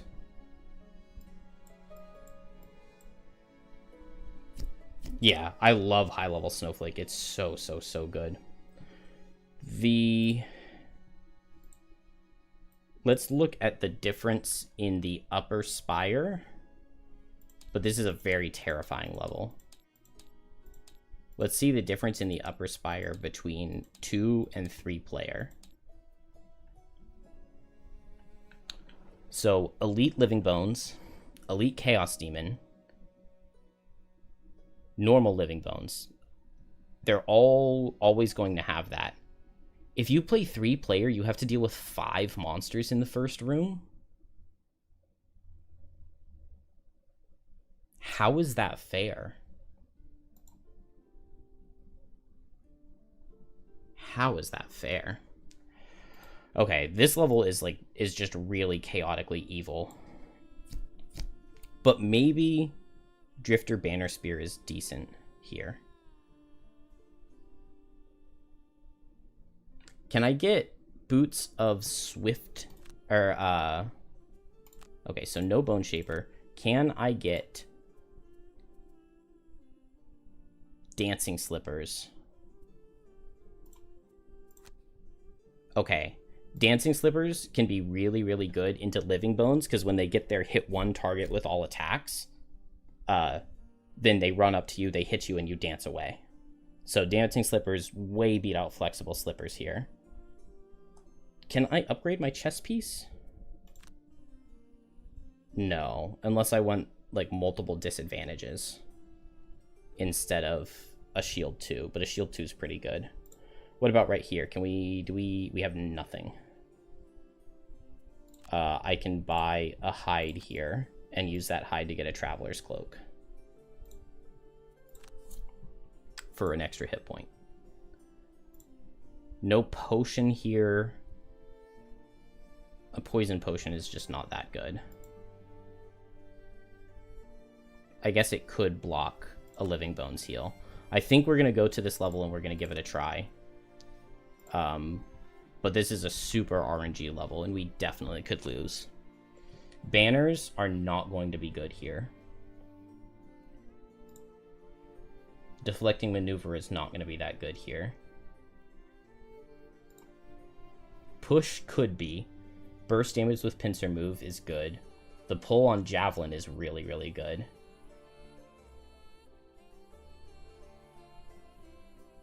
Tip of the Spear can be good. And what about Drifter? Shockwave can be good, especially with Javelin pulls. I wonder if there's any shot of playing ranged build here. Probably not. Not without enhancements.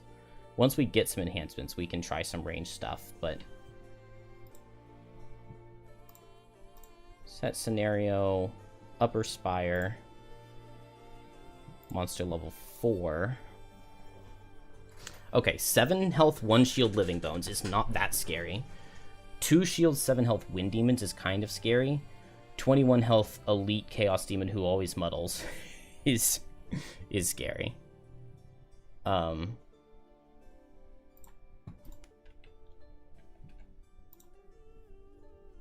Oh, that's not for this level, is it?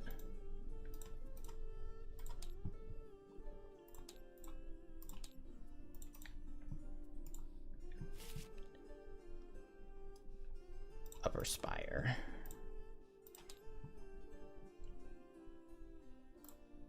We gotta really, really think about these levels now, because we're deep. Okay. I mean, this setup does not look too bad. They'll have more health than this, but... This setup is where it's kind of rough. I mean, I would love to be able to get a Tip of the Spear on these guys, but I just don't see how we make that happen. But, these two standing next to each other means that if I Shockwave and run up with Fierce Barrage with Crushing Weight, it'll use a lot of ticks.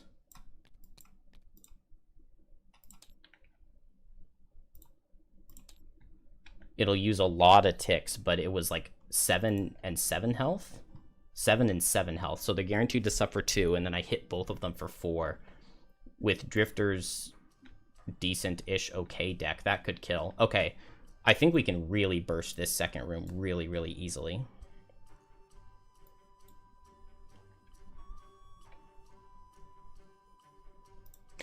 What about the reinforcement?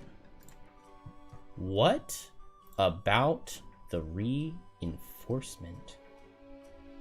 If I go super, super late and the reinforcement walks into the teleporter and teleports into the next room, then all of the summons could go, and then my characters go in super late, and then we get... It's like opening a door. It's like having a summon open a door for us. That's so insanely good. So I think we drop Driving Inspiration because it doesn't do that much damage, and we need Unbreakable Walls so that we can go late. But we let the reinforcement open the door for us. I'm feeling it. I'm feeling it. I'm feeling it. We need Fierce Barrage. We don't necessarily need Deadly Shot, but having the ability to do an attack that doesn't use my ticks is kind of nice. I don't know if we're ever No Remorse Lossing. We're never Destructive Furying. There we go. Okay. Final room. It will be... I can look at it right here. Okay, this final room is scary. Nothing spawns next to each other for Shockwave, so maybe I don't Shockwave. But...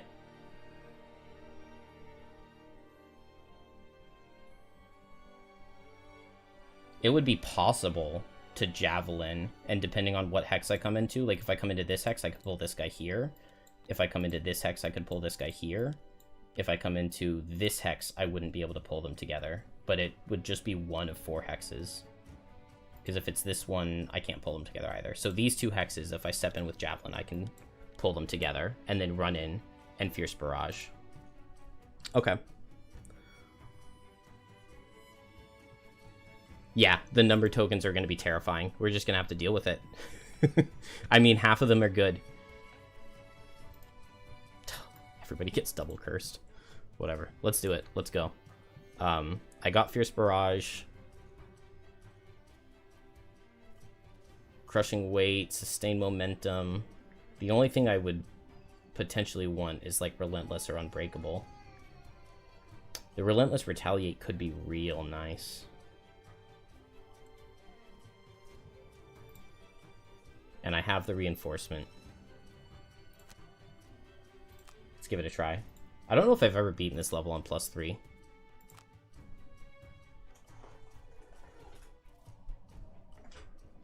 You duck into a Ooh, 3 corpse cap. Love it.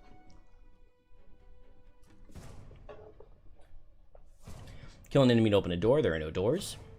Never correct from end of turn looting. Never perform a loss. Horrible. Never use a potion. We don't have one, do we? Say less. Alright, let's go. This dark metal tower was...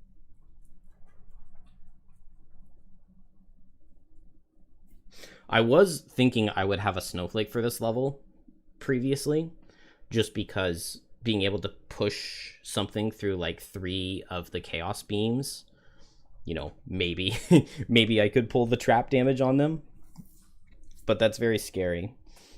Also, it's really, really scary that when you step into a beam, it can spawn a skeleton. That is very terrifying. But we just hope that that doesn't happen, I think. Double curse. You love to see it. Okay, first of all, we want to prevent this guy from doing anything, because he's an elite living bones.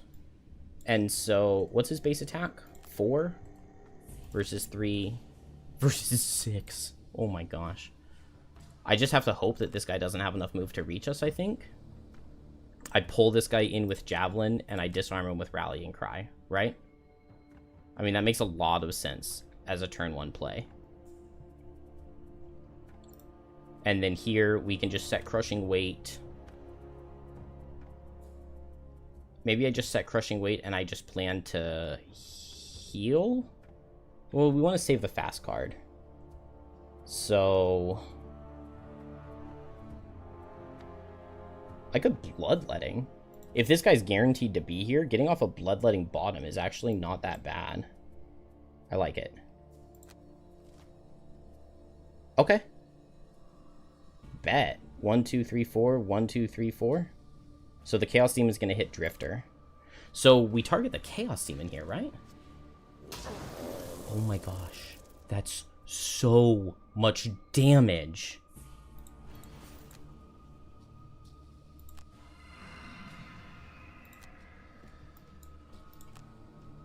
That is so much damage.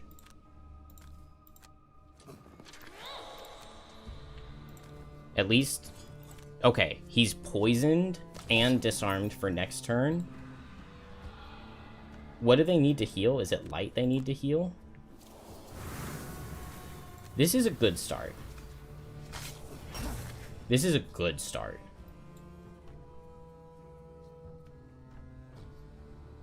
I wish I had a stamina potion to get Rallying Cry back for another disarm.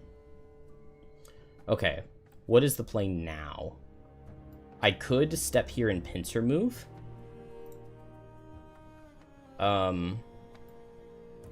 We already have a wound, so we don't need combined effort. I could move Drifter and pincer move. That's a pretty good attack. And then Drifter can...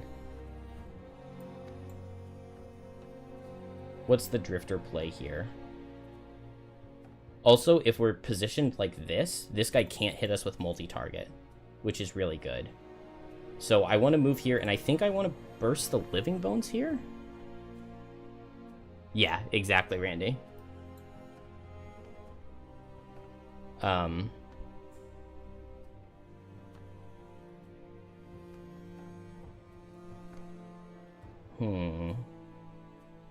I can go ahead and Draining Arrows.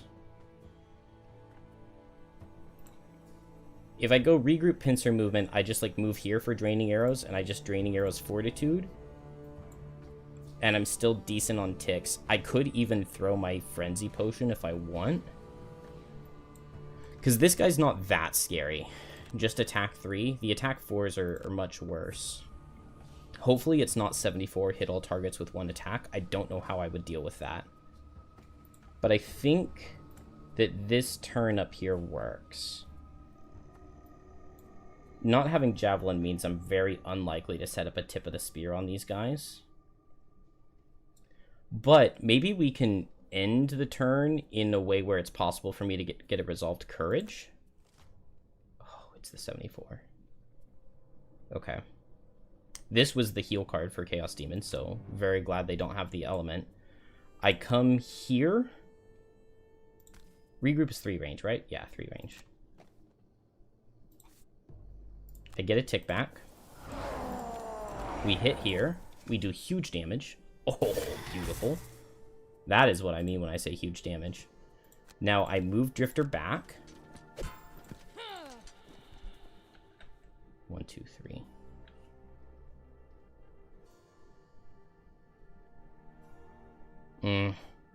I could move Banner Spear away so that she doesn't take 2 attacks for 3. Instead of moving Drifter, I could just move Banner up here.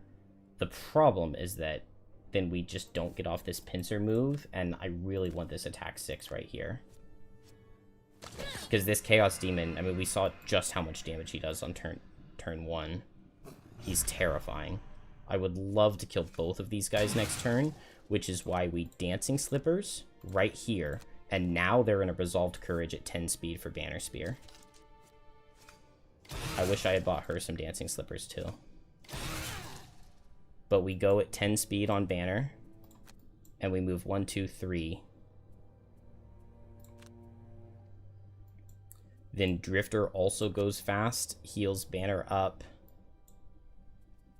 I can't heal Banner because I need to move and kill, but maybe Banner could theoretically kill. Banner kills this guy with a 0, this guy with a +1, which is really, really good. And so I'll just go relatively fast and move and hit something. Oh, this is so scary. 17 outspeeds all Living Bone attacks, though. Okay. They're all slow, which is really good. We go here. Banner. We really need to see good damage here.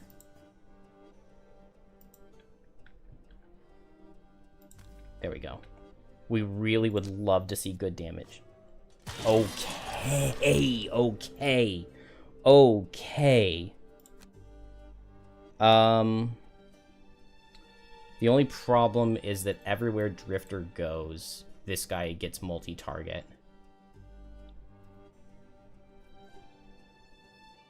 Dang.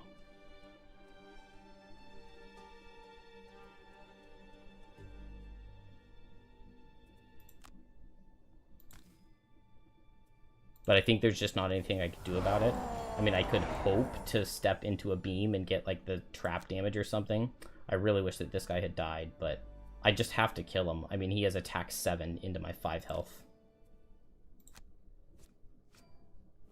Okay. That's bad.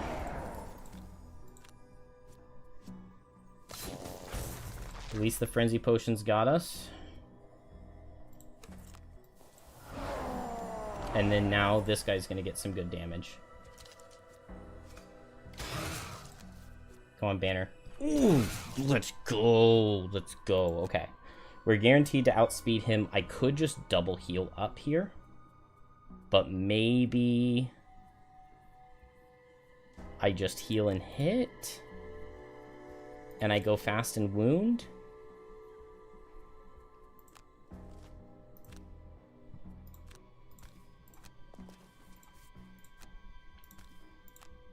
Best defense is a good offense. And that's not a very good offense. He's definitely hitting us here.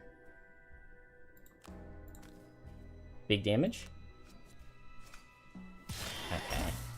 That is not killing. He's attacking for 3. I heal Banner. And I ward myself. And now we both survive crit.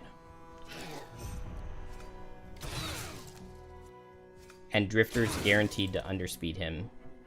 Unless he goes at 12, but he doesn't attack if he goes at 12.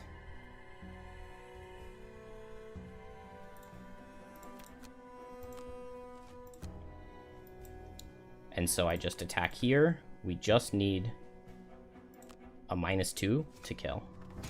Okay. 1 curse is out, which is good. We got through the first room. I did have to use both of my potions on Drifter. Do I heal here? I would suffer 1 damage to heal Drifter for 3. It's probably worth it. I mean, I could have summoned the reinforcement, but we'll worry about that when the time comes. For now, we are just healing up. Good start. Good start to a very potentially difficult room. We're going to drop continuous health because we're going to need to heal up a lot before we go in. We keep the reinforcement because he can cheese. Maybe we drop tip of the spear. It's really, really, really hard to line up, even though it's really good. Pincer movement is pretty easy for us to line up. Maybe I want to keep the move 4 to line it up, though. Rallying Cry disarms are going to be really good. Javelin's really good. Resolved Courage is really good. Set for the Charge is really good. I need to regenerate on Regroup. And I want the initiative of Unbreakable Wall. Combined Efforts Wound is pretty good. I'm going to drop Tip of the Spear. It's a small room. We have 1 move 4. I could drop Unbreakable Wall. The thing that's making me not is the 74 initiative cards out of Living Bones. Because if I do have the summon, and assuming that it works correctly, that the summon is able to walk in and teleport in, if the skeletons are going at 74 and 71 is my initiative on Banner, then I guess I just wouldn't go into the room because I get to see their card before I choose to teleport in. But if I go at 83, then I can go in even after they're 74. We heal up and we'll just summon the reinforcement.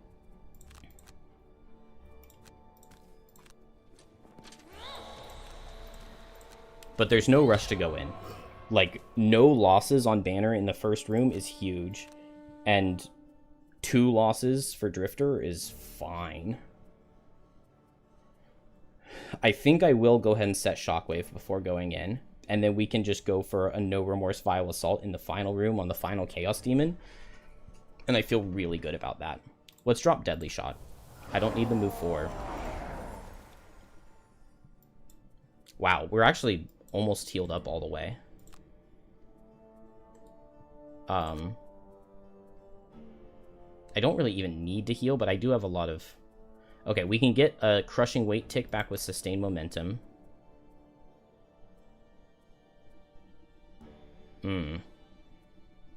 Do I want to set Fortitude bottom? Not really. There aren't that many enemies for us to kill.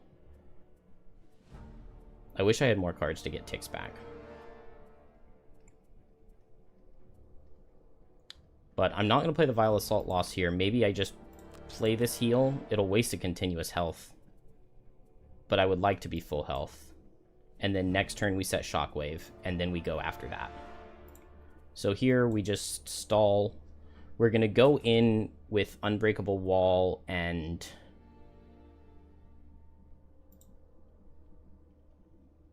Drifter can't go slower than Unbreakable Wall. So we're going to have to go at, like, 69? We're going to have to go at 32? Oh, that's so annoying.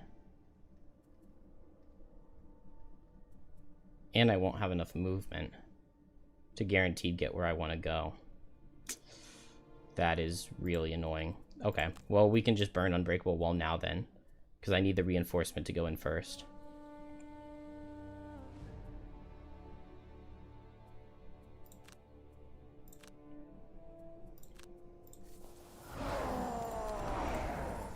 I'm really nervous I'm going to run out of Crushing Weights, especially if I go for this Shockwave play. I guess I could send the reinforcement in on this turn, couldn't I? And it wouldn't really make much of a difference because we're still going to be able to see the monster cards as soon as we've revealed them. Which means that they should be taking their turn anyway. I'm going to set Shockwave, but maybe it's a really bad idea. And then we go in at 71.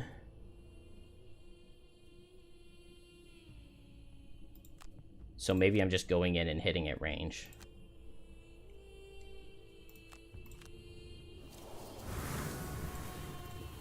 I'm going to go ahead and send the reinforcement in, I think.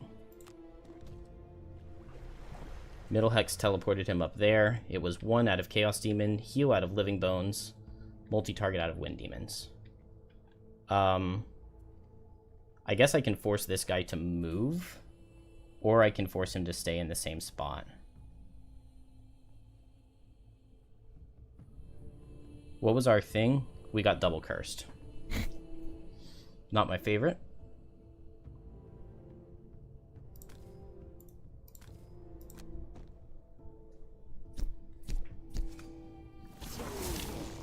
Dang, so 32 would have been late enough to go in here. I guess I could go in right now if I want. But Drifter's already had his turn. Drifter comes here and Fierce Barrages both. Relentless would be nice. Let's just go late next turn. This Chaos Beam is so terrifying. Hopefully this works. Then I can Draining Arrows and Fortitude next turn to get ticks back. 98. But that's a low damage card. I think we still go. We just need a heal next turn, but that's not a big deal. Oh, hopefully this puts me next to the 2 guys. See it. Okay, it did. I got brittled and warded. That is hilarious. Oh, what was the other effect that got applied? If it double applied. Man, the heal. The first thing was the heal. So my reinforcement got healed and then double cursed. So Banner has some curses, but Ward Brittle just counteract each other. I could Amulet off the Brittle. Big damage. Show me big damage. Not quite.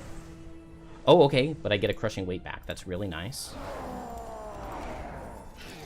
And then they both suffer too, which is pretty good. So move here and Fortitude next turn hopefully kills both. Banner.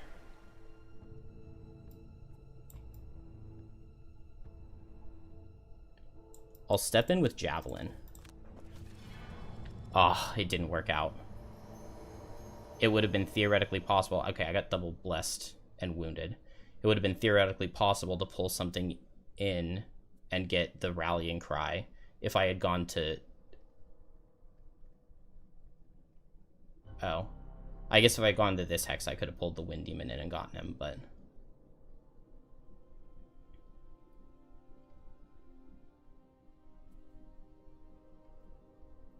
I don't know if I want the Wind Demon over here.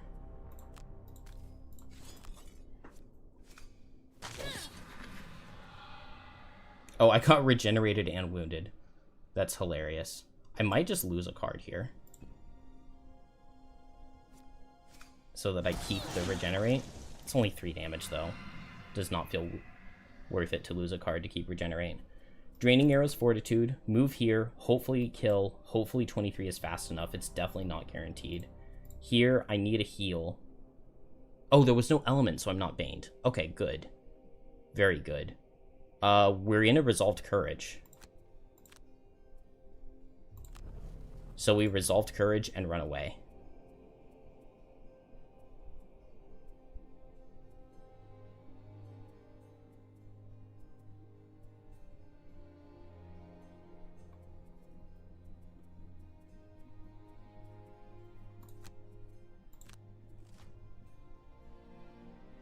Okay.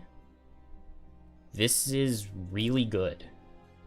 This guy doesn't even reach us. This guy hits us at disadvantage.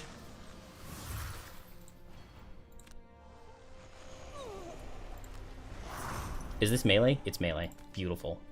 Beautiful, beautiful, beautiful. Was I muddled? Oh yeah, he muddles with every hit.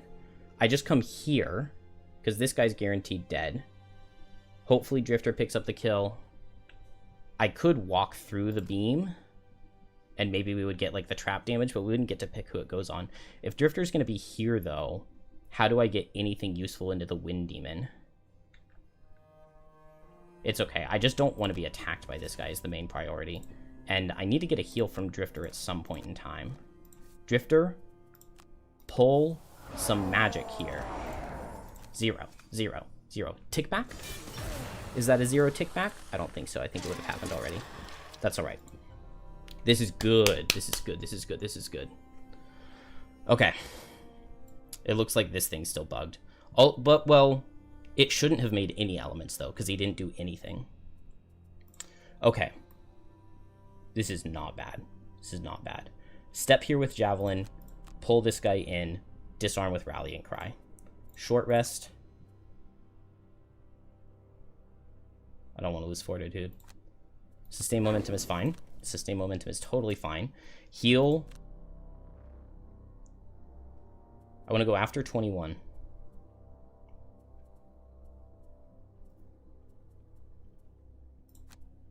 I don't want to go that late, though. We go at 32.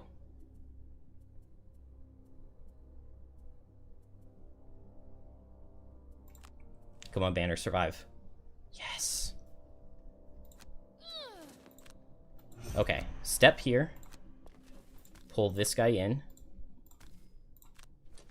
He suffered trap damage. Let's go.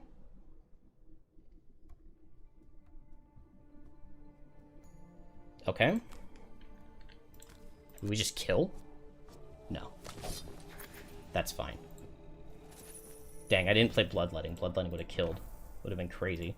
But we heal off this wound. This is going so well. We kill with a -1. That's our final crushing weight tick. But ain't no thing. We have Draining Arrow's Fortitude. Move over, hit. I can't recover any charges between rooms, though, so we're going to have to do the last room crushing weightless. We do have Shockwave, though. Do I just heal myself? I go after 23, and I combined effort.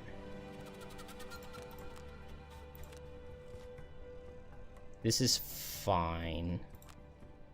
We survived this every day of the week. Every day of the week. Whew. Get a crushing weight back. Maybe I should have done ranged attack, because I would have had the chance to pull to get a tick back. We're in a combined effort. Let's go. Okay. He's not guaranteed dead, but he's pretty likely dead. Just go as fast as I can. No, I can't attack him. So I just heal up. And I just heal up. Okay, we can let Drifter get hit. That's fine. So I just run away and regroup myself. And one room to go.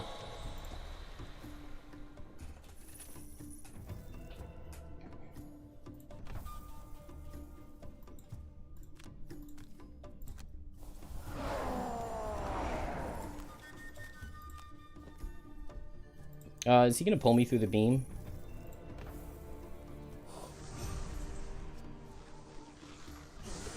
Well, it worked. No. No. We're undoing this because it's not supposed to send me in. He's not dead. You're not supposed to go in until they're dead. And he's not dead. So we're undoing this. This is a total bug. This does not count. How did he die? Did he pull me into the thing and that made him suffer trap damage? And that teleported me in? No, because the suffer trap damage one had already been pulled.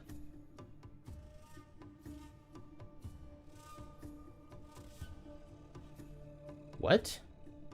He suffered 1 damage from the wound. He attacked me, he pulled a 0. He deals 0 damage to me. He pulls me into the thing. That spawned a Living Bones.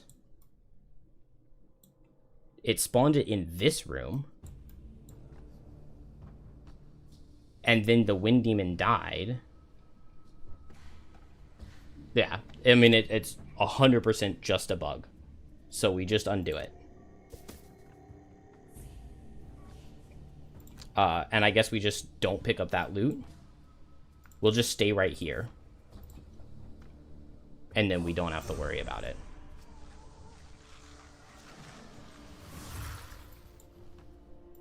No problem.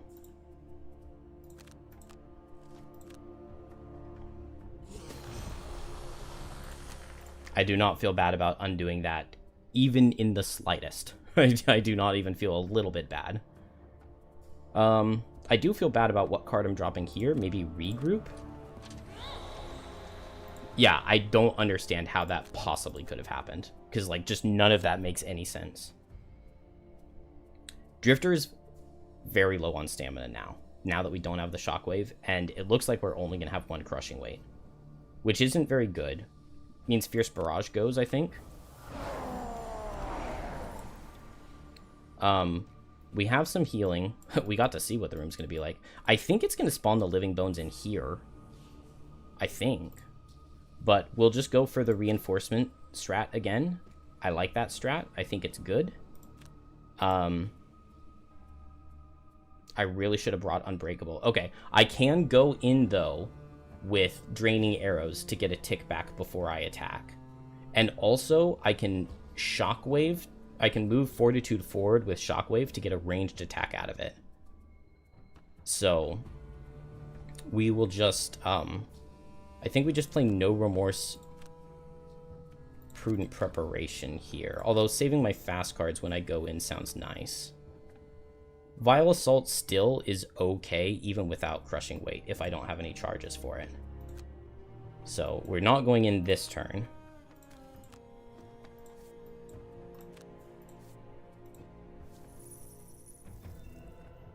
Comeback mechanics for the monsters. They needed it. We were doing really well. I am very afraid that it's just that Drifter's going to die. And then Banner's not going to be able to... Oh, I have to go faster than 65. Unless I don't go in this turn, but my stamina is getting so low that I feel like I need to go in. It's Elite Living Bones, Elite Chaos Demon, is that correct? And what have we seen so far? We've seen the Regenerate, we've seen the Ward. We haven't seen Strengthen, we've seen the Bless, we've seen the Heal. We've seen the Trap Damage, we've seen the Wound, the Brittle. I don't know if we've seen Muddle. We've seen Double Curse. And we know that the next one is the Spawn Living Bones. So it's about to reset, right? I think one of my characters is going to get strengthened. It's probably going to be the reinforcement gets strengthened. And I think it's going to spawn a Living Bones in here, but I'm not super worried about that. So I guess we just go at 21, and maybe Banner just doesn't go in.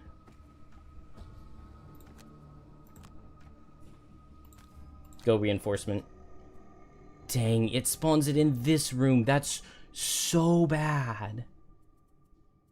And it's the 98 out of Chaos Demons again. Oh, this is so bad.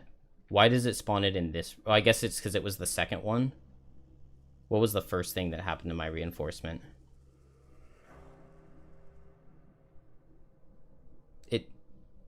It just didn't do the first effect for stepping in.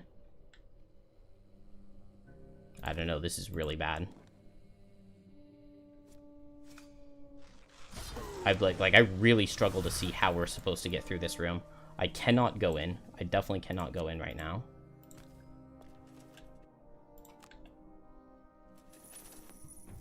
But I think Drifter can.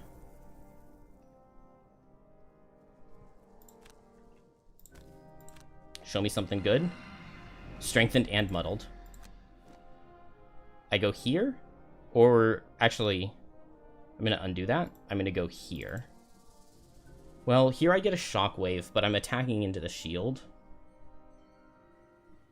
Here I get to target the elite, and it means that Banner could come in. I'm going to undo it, and I'm going to go for this guy, I think.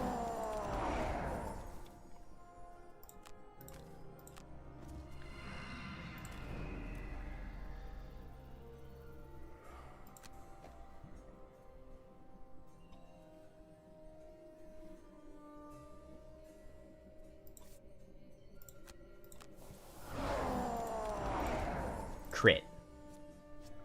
I don't know if we've gotten like a good crit. At least the strength and muddle cancel out. I have a little bit of continuous health. And I have armor. I'm already muddled. I don't need dancing slippers. This is so scary. I have 2 shockwaves. So I could... I probably just want to go fast and hit this guy and try to kill him, right? Or do I hit the Wind Demon and try to kill him? I don't know. Ooh, I was thinking combined effort, but...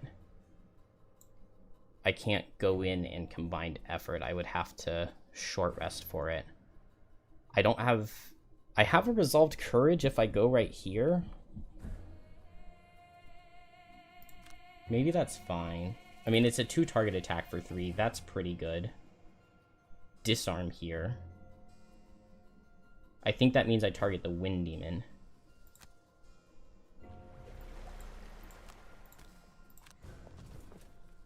Suffer 6. I got regenerate and then I suffered 6. I stepped in, I got healed, and then I got regenerate, and then I got suffer 6. Explain that to me.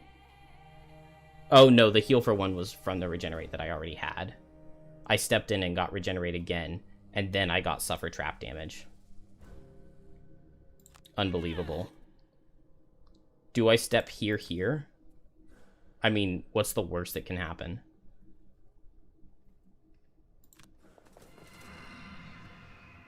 I got muddled and I got regenerate again, which means that they have summoned living bones back in the pool for things that can happen. This went so horrendously bad right at the end here. No, the muddle. Why did both my characters get muddled? Why did they both get muddled? Okay. I have to go for the kill on the elite here, right? Banner being disarmed is just... It's just what has to happen. Because I have to kill this elite right here. Thank you. Although that's not get a tick back. Is crushing weight gone now, or do I have 1 tick left? Oh no. That is not what I want this deck looking like. Oh no. Crushing weight's gone.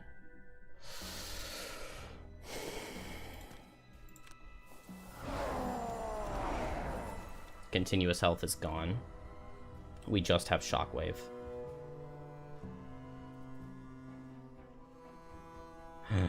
Drifter's gonna be disarmed. Oh no. I guess I long rest. No, I can't. I lost. Dude, what? This scenario is so dumb. He definitely should have targeted Drifter and not Banner. Oh, Banner was faster. Okay. That's better. Other than now Banner gets hit by this guy too. We lose the disarm. How do I possibly win this? I come here and I Vile Assault?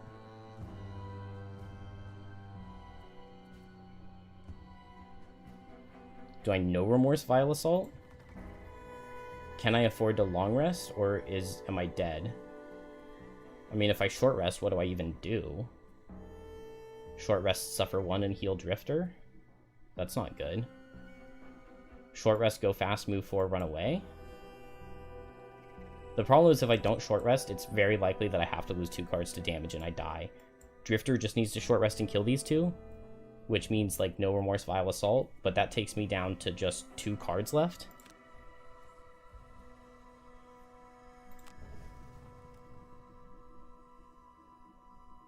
Ah. Yeah, short rest reinforcement's a good play. That's a very good play. Thank you.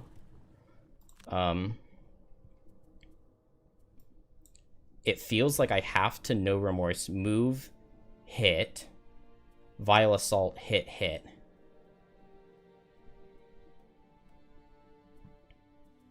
That takes me down to 3 cards.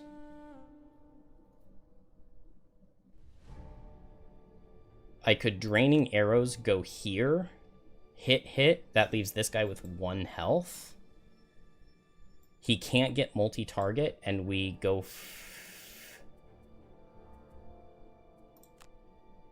The problem is that I would love to Vile Assault this guy, but it doesn't give me 2 Shockwave ticks. But if I just go fast and I summon the reinforcement right here...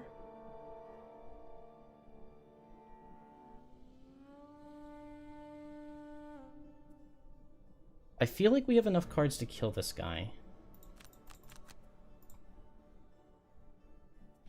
Please. Living Bones runs away. This is really bad.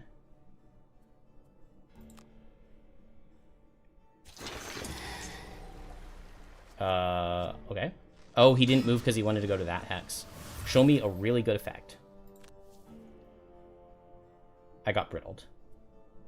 Not necessarily what I would call a really good effect. But I do have Amulet of Life, so it actually doesn't matter. I go here to get an extra Shockwave tick, which also probably doesn't matter. Good.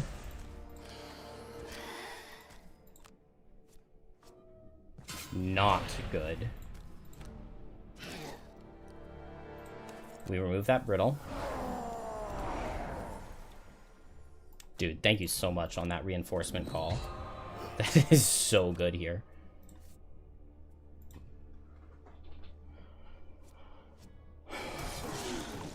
Okay. Oh my gosh, we're so dead. Okay, Fortitude is decently likely to kill this guy. I cannot play the No Remorse loss. Shockwave also almost kills this guy.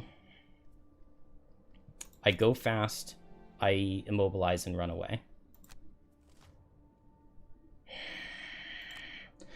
Living Bones, stop healing. Good. We got damage. Do I want to be, like, over here? Where do I want to be? He's melee, so I don't have to worry about that. Drifter outspeeds.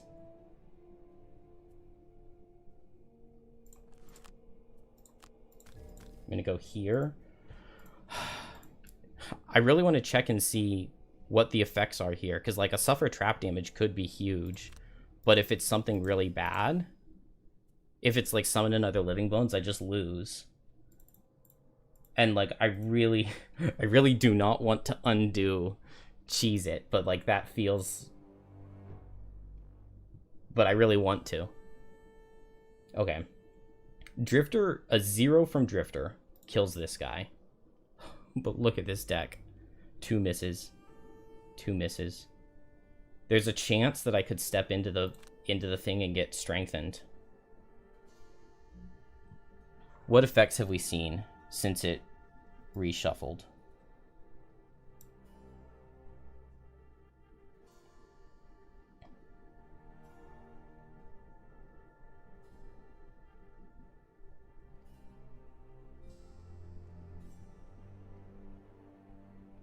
We've seen Brittle. We've seen Suffer Trap damage. Those are the only bad thing is Summon Skeleton. And Summon Skeleton would be bad, but let's just not see it.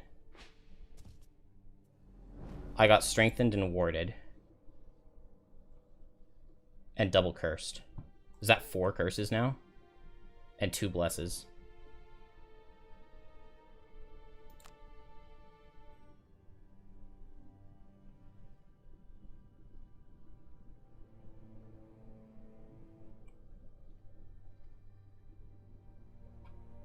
This is not a big deal.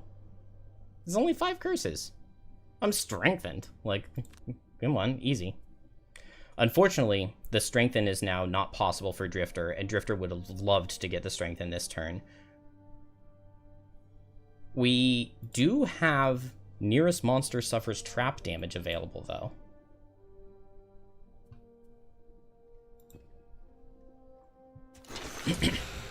That heal is so annoying.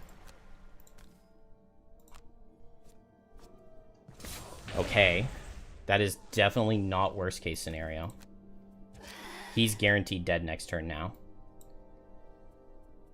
This guy's doing nothing. Do I just walk? The problem is that it could spawn a Living Bones. And that, like, ends the scenario. This guy's also not dead, but at least I'm kind of healthy. Oh my gosh, I have no freaking cards. I'm not going to be able to kill this guy. Not with his 15 health. Unless Banner Spear draws a bless on him.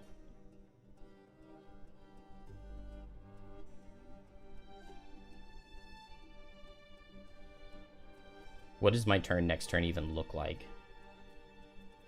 Not good. Gotta gamble. Alright, you called it, not me.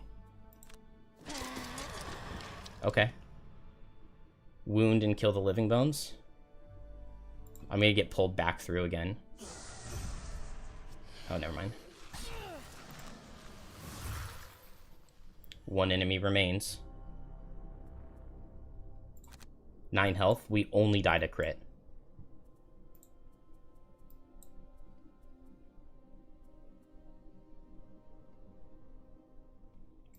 This thing's dead.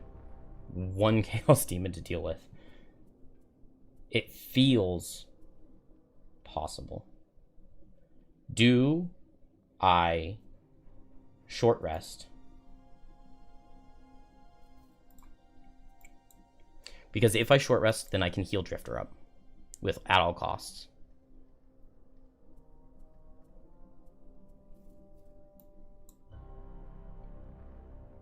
And that way, I mean, because he would have to hit for 8 for Drifter to die to the wound. I would also love to hit while I'm strengthened.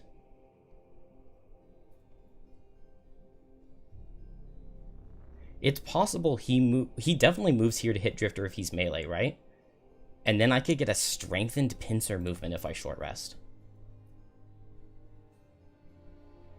The only thing healing Drifter does is if he takes 8 damage from an attack from the Chaos Demon, which is totally possible, then he doesn't die to the wound on the long rest.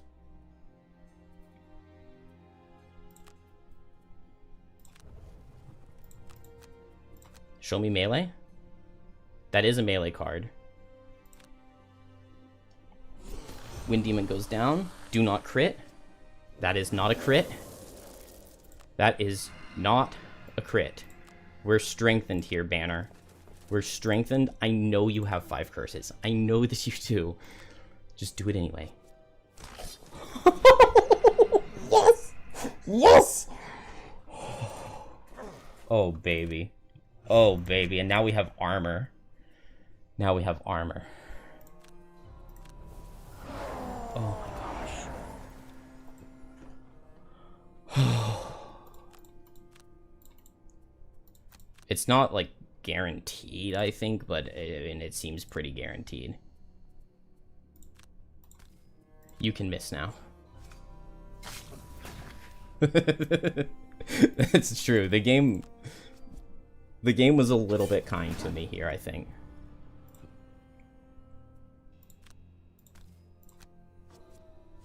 Yes!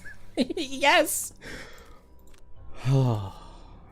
I don't know if we got, like, lucky or unlucky. The turn where Banner teleported in and she got Regenerate when she already had Regenerate and then died suffered trap damage, like teleporting into the final room. The fact that teleporting into the final room spawned an extra Living Bones and I suffered trap damage teleporting into the final room. I got unlucky.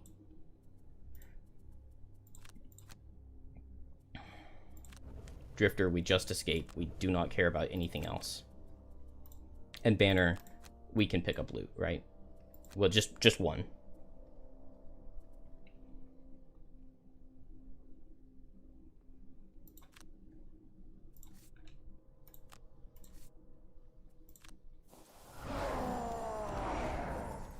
It would be hilarious if Banner suffers trap damage and dies when she steps into the beam.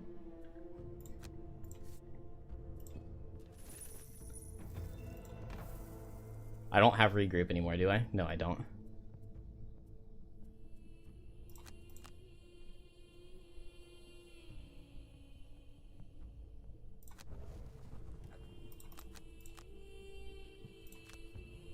Oh, that means that I should have... Okay, if I step into the beam and die,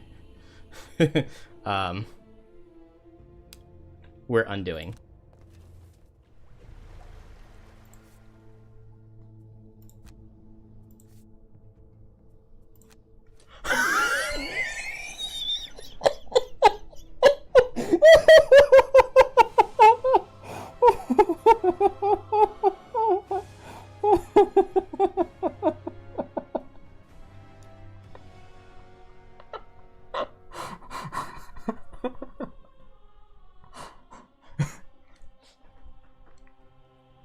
Yep. No, I... Yes. But, that's the way it's supposed to work. Because it just says they're now escape hexes. It does not say, as long as all of the enemies are dead, they're escape hexes. It just says they are now escape hexes. Oh. Alright. That was stressful. Never collect from end of turn looting. What is that? Like, come on. Alright, 70 damage at a drifter, pretty good.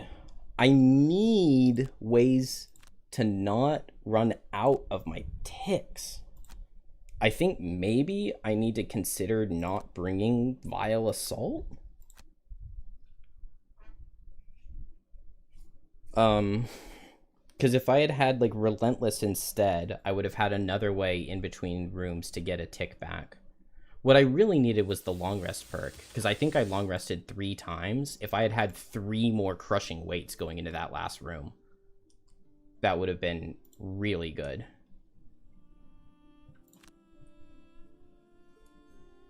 Three more crushing weights would have been really, really good. Ooh, we got winter. Oh, this is definitely an attack. You find yourself spending it down at the dock. You definitely cut the fish. They attack the hunting lodge. I don't really care about it. We can lose some hide.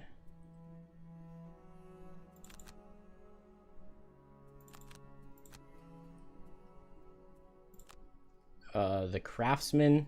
I don't want to lose the craftsman. My soldiers are only worth 5. I didn't get a barracks upgrade. Maybe we'll get the plus 20? No.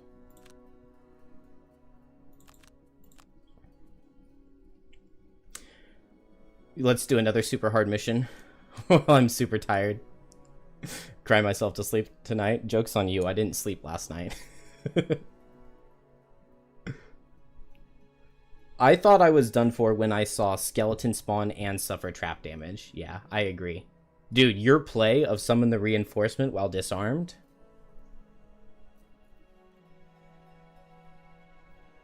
Oh, no, I did sleep last night. I was joking.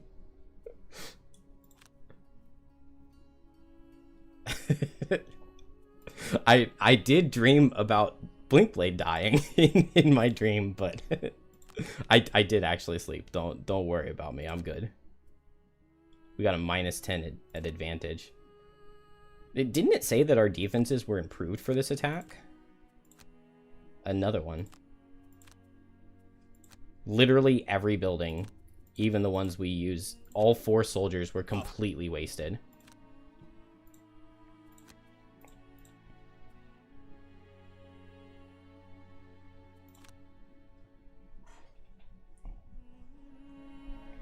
No, I slept last night from like 2 a.m. to 6:50.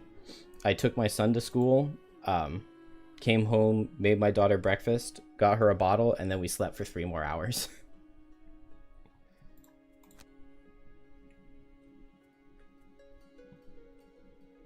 What is Banner's... Did we even play 2 scenarios? Wasn't it... Weren't we just looking at this and it was 6? How did we get 2 names?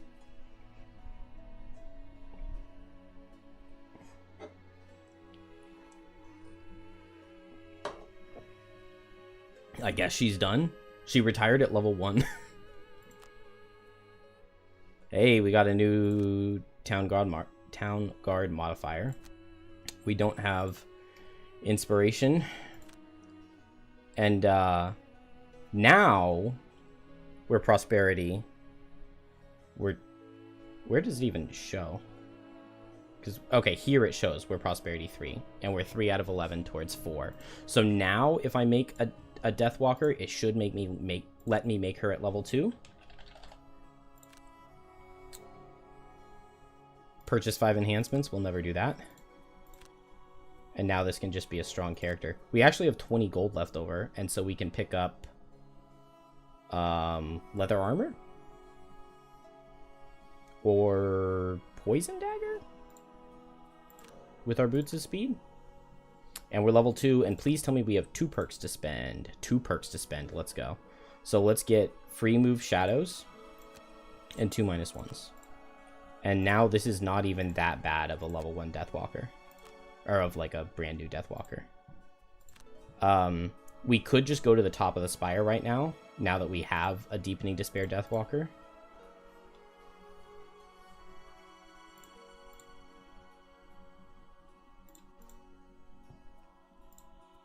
Let's see. Drifter did not hit 4 and isn't even that close to hitting 4. And I don't think he got his thing, did he? It was Banner that got her thing. Oh, yeah. Yeah, I turned it off to show the retirement thing, but thank you.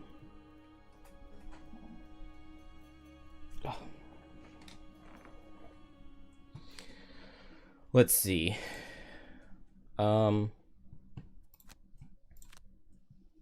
Okay. Elevator is hard. It's not the worst level with a snowflake.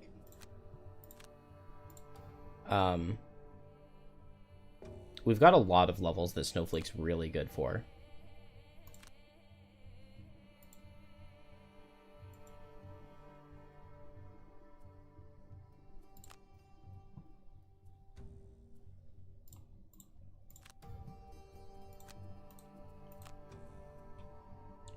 So she levels to 4 if we play a level. Drifter doesn't necessarily level to 4. So we don't need Snowflake for the top of the spire. I think we go to the top of the spire now. And maybe it's just Drifter Deathwalker.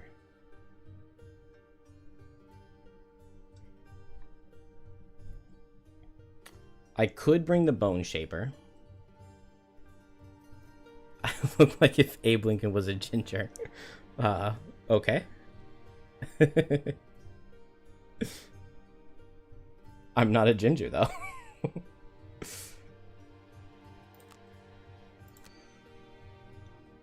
Okay, we can also make a new banner.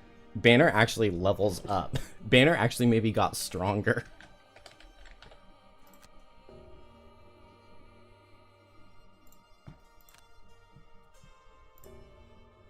Oh, she can't get that poison dagger back, but...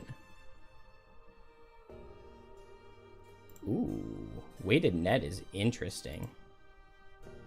Oh, so I can't have heater shield and weighted net. It's fine. We get meat grinder, which is a really good card.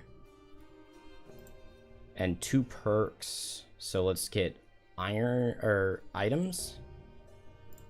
Remove item effects and a -1. Best perk in the game.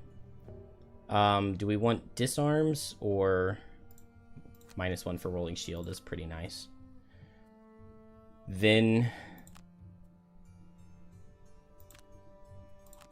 what are my levels? 3, 2, and it's impossible for me to put in a level 1. So the boss.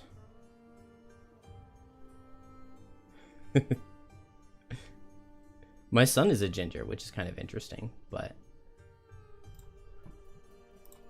how much health is the boss going to have at the top of the spire?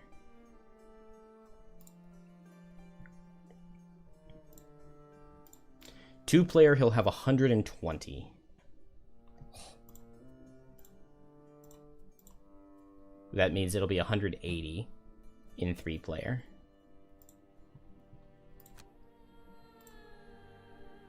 So we just go Drifter Deathwalker. And I think we're okay.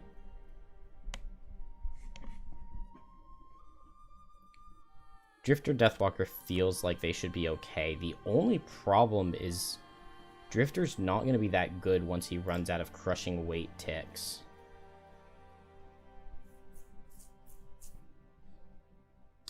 So I want to bring as many like bottoms that can give me one back as possible.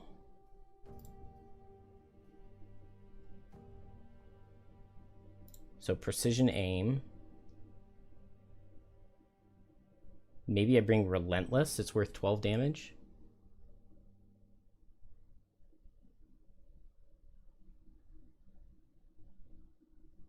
There should be a rolling +9 die at the end of next round modifier. Works for me. Hazards are maybe really good here. The question is, do the summon things die if they step on hazards? And if so, then they definitely would be. The thing is that they're gonna have an attack of 0. So, like, who really cares? It looks like they're not flying. They have 6 hit points.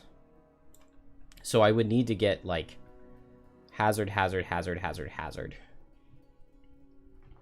But if I did have 5 hazards, I would basically be immune to them. But they're already only attacking me for 0. I'm only taking damage from the boss, and only when he gets special 1. His special 2, he won't do anything to me. Although, I guess if he immobilizes me and then steps me closer, he would have to step me closer twice. And that doesn't feel super likely. Oh, and this is attack -2. What is his base attack? 6. Oh, he just doesn't even hit that hard. So we just stand on top of him and we just wail on him. And 120 damage is just easy.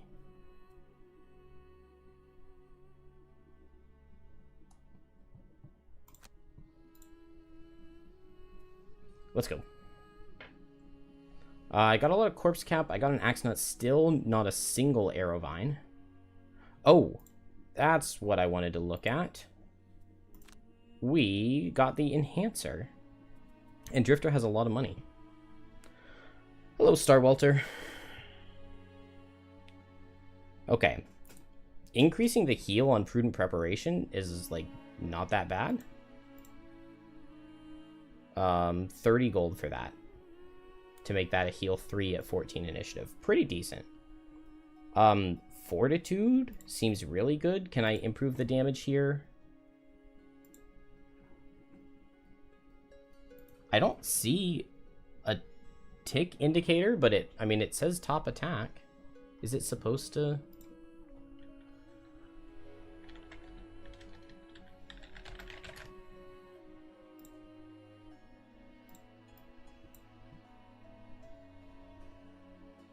Okay, it's supposed to have a thing. Wrong one. So I'm thinking +1 attack on Fortitude. And then this would be good for either melee or ranged build. So that feels worth the money to me. Other than that, maybe like increasing some move cards would be good. But it looks like Deadly Shot can't go up. What about Draining Arrows? If that move could go up, that would be pretty good. Shockwave 2 Shield. How much does that cost? Oh, 105 because it's a level 2 card. Alright, let's get the Fortitude +1 damage.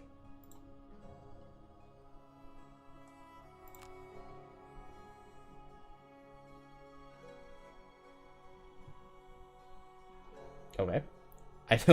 It doesn't look indicated in any way on the card, but I assume it will be 4 damage now. Okay. Let's go. And we can go ahead and test the shockwave damage. I feel pretty good about this, I think.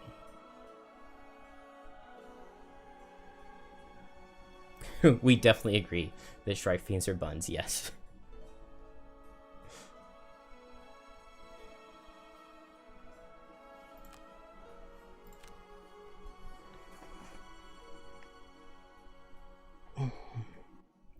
An ice sculpture of a hooded archer stands in a clearing. I know we between can trees. progress the sculpture's calendar a bow week is with one of drawn, these. I just don't and she remember is which one affixed it mid-jump, is. turning to fire a notch.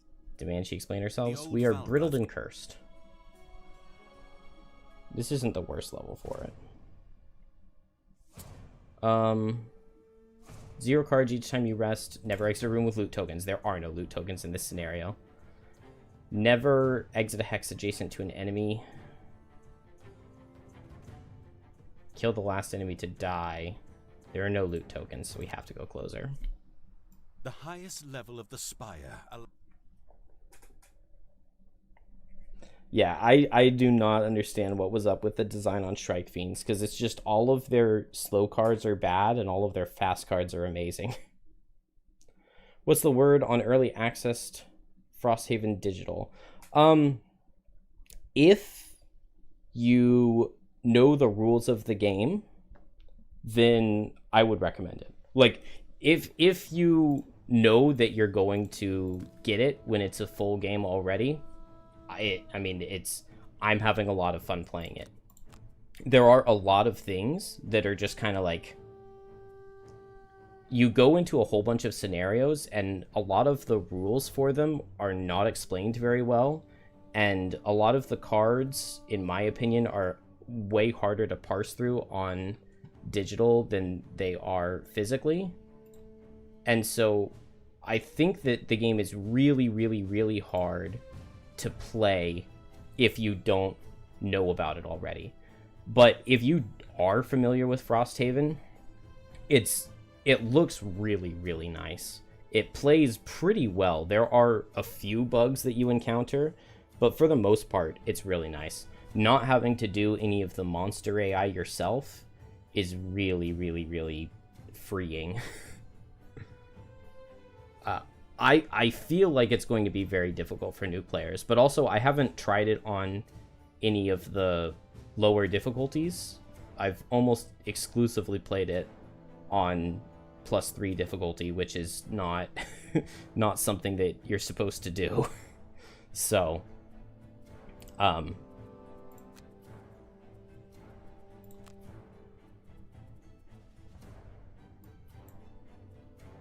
that said, I'm 100% certain that once the full game is out, it's going to be really, really, really good.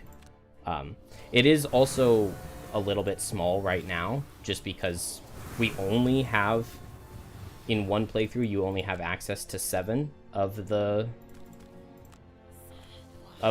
possible characters.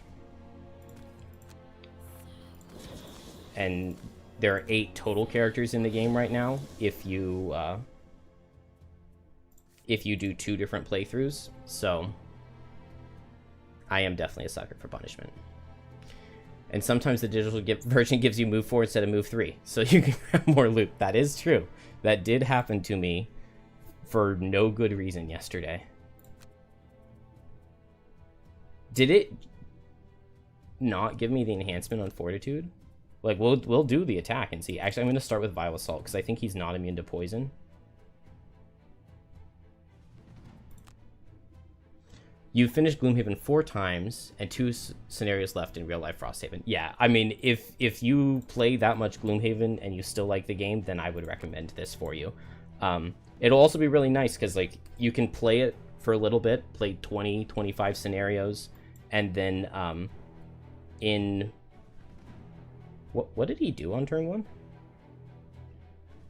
In a couple months, you'll have another 30 or so scenarios and 2 more characters to get to try, and then 3 months after that, you'll have another. So it's definitely not unplayable. I haven't played any 2-player, so it's possible that 2-player really sucks with disconnects and stuff. Okay, he's going to spawn sparks and then attack. And we're going to be over there, but that's fine.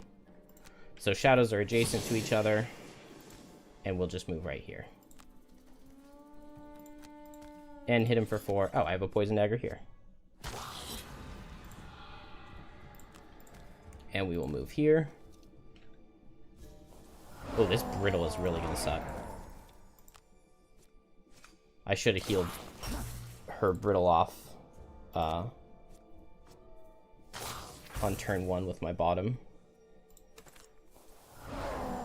Oops. Deathwalker probably loses a card here, but I highly doubt she dies. Only 3. That's not bad damage.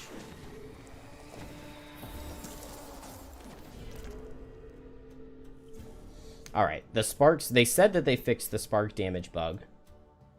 They did just always have an attack for 5 before, so this was one of the most unplayable scenarios. But I believe it is fixed now. I don't want to eat any shadows yet, so I'm just going to call to the Abyss to make one, I think. Yeah, that'll be fine. And then here, I can just heal up and hit and get a tick back.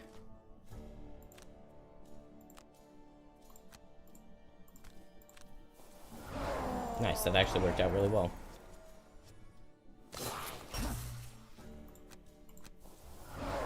Alright, we've already done like a 5th of his health. A 6th. I have 3 shadows on him now.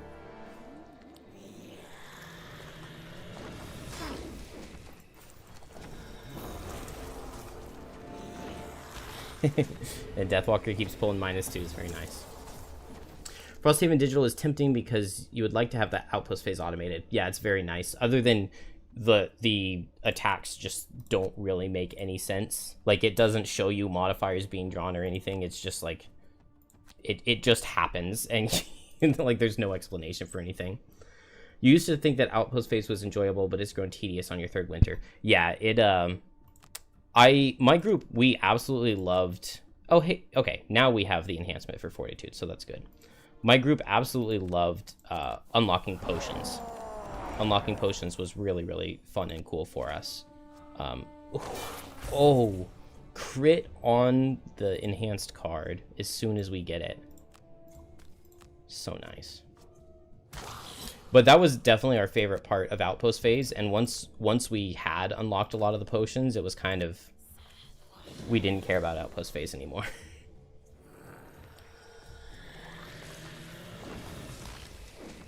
Wow, he's just... he is the worst puller of all time. And now we start taking a lot of attacks for 0. Yeah, just get a tick back and just keep hitting. And then I guess I move Shadow and attack for 2. I'll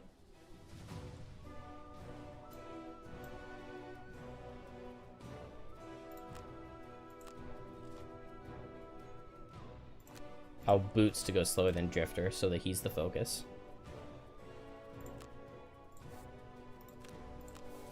Oh, we're not even losing crushing weight ticks.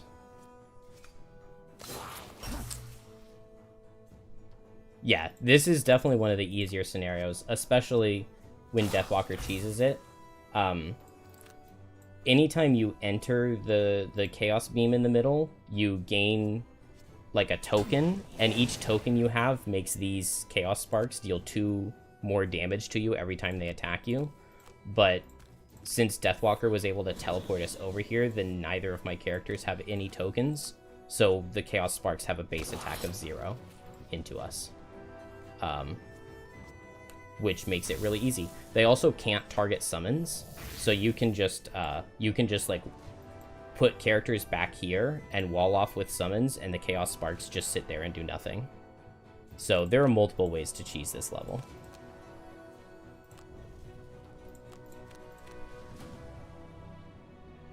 You also enjoy the Alchemist. You think you unlocked all but 3 of the potions. Yeah, herbs can be really, really annoying and difficult. I feel like in this playthrough, I've beaten... This is either my 12th or 13th level, and I haven't seen a single Arrowvine. I think I have gotten every other herb, but I also played a level that has all 6 herbs in its pool.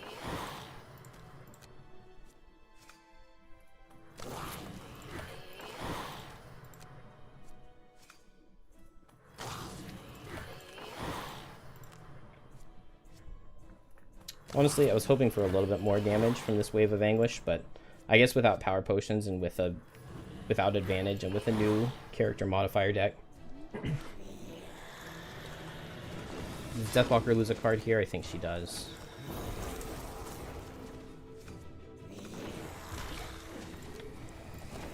I think we're fine. Strength of the Abyss is a good attack. Drifter's running out of charges, though.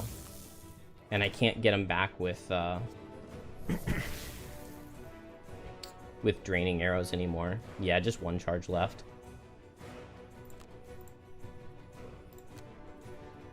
But Strength of the Abyss and then next turn a Fluid Knight. Maybe we kill him. I guess I heal. And I just hit hard one more time. Or I can just skip the attack and get a charge back. Shadow Beast would have been a good idea here. Well, it would have just died to one of the boss attacks, but it would have tanked some damage for Deathwalker.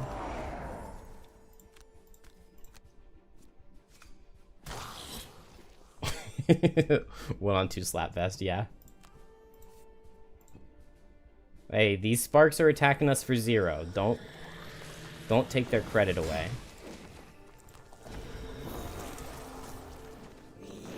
That's the third -2 he's pulled on Deathwalker. I don't know why they're not moving over here to attack Deathwalker. They just only want to hit Drifter with their attack 0. I mean, I'm fine with it, but this guy definitely should go here to attack. Can he not go here because of the shadow? Like, these guys came here. I don't understand. Okay, I can get a tick back with this.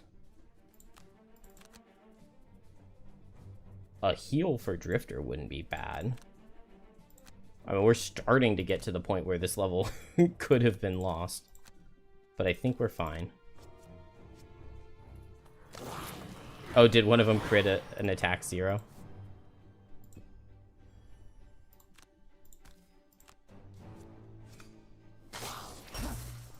Ooh, and we get 2 crushing weights back. That'll do it right there, I think.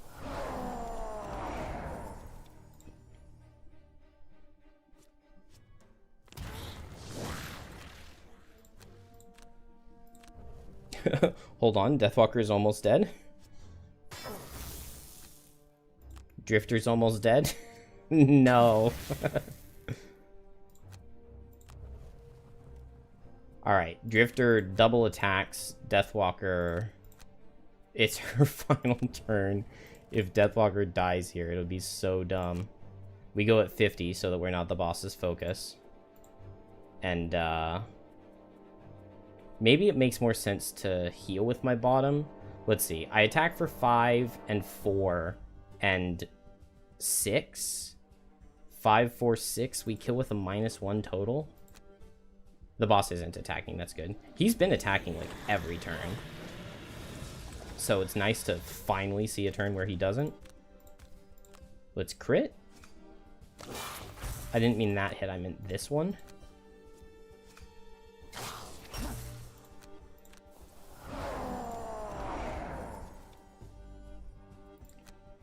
And then a -1 kills. Easy. Alright, it was close. It was close in the end. I guess I should have saved Wave of Anguish, given that it is a lost card. They're so obsessed with Drifter. I don't know why none of them want to attack Deathwalker. But it's fine. Yes, I am the record holder for all of the Gloomhaven speedrun categories. Is the evil level you have to reach the rock in the game? No, not yet. Beam of energy. Which is really surprising because it's scenario 14. It's like it's early into the campaign, but I require assistance. In front of you stands a portly I do man not with a recognize this event at fur-collared all. cape. The rest of his clothing shows signs of travel.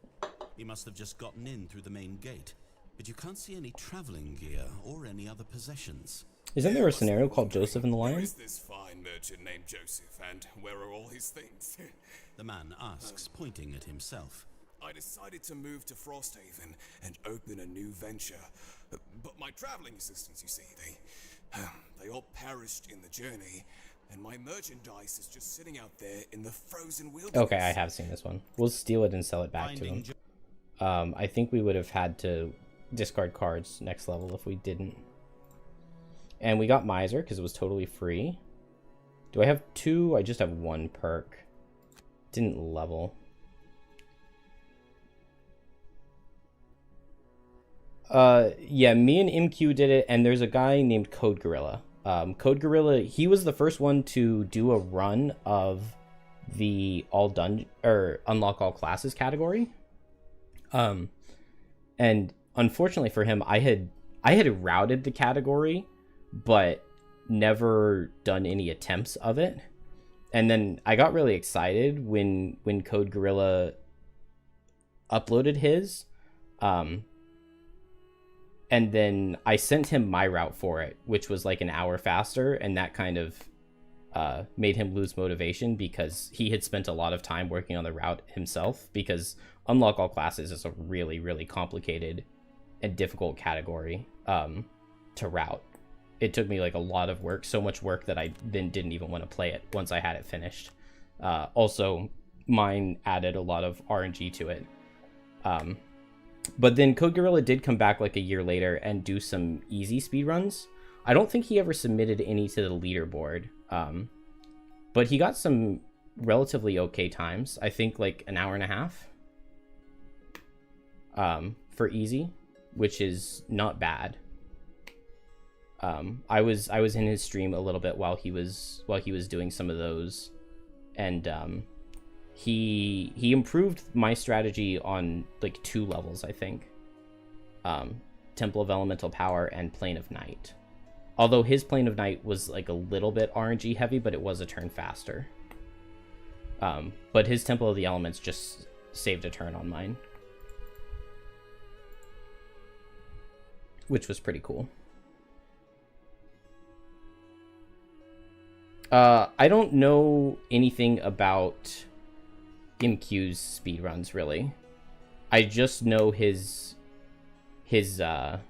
video on the +2 in his first attempt, but that wasn't really like a speed run. It was just like a, can he beat the game on +2 in one sitting? Like, he didn't have a route or anything for it.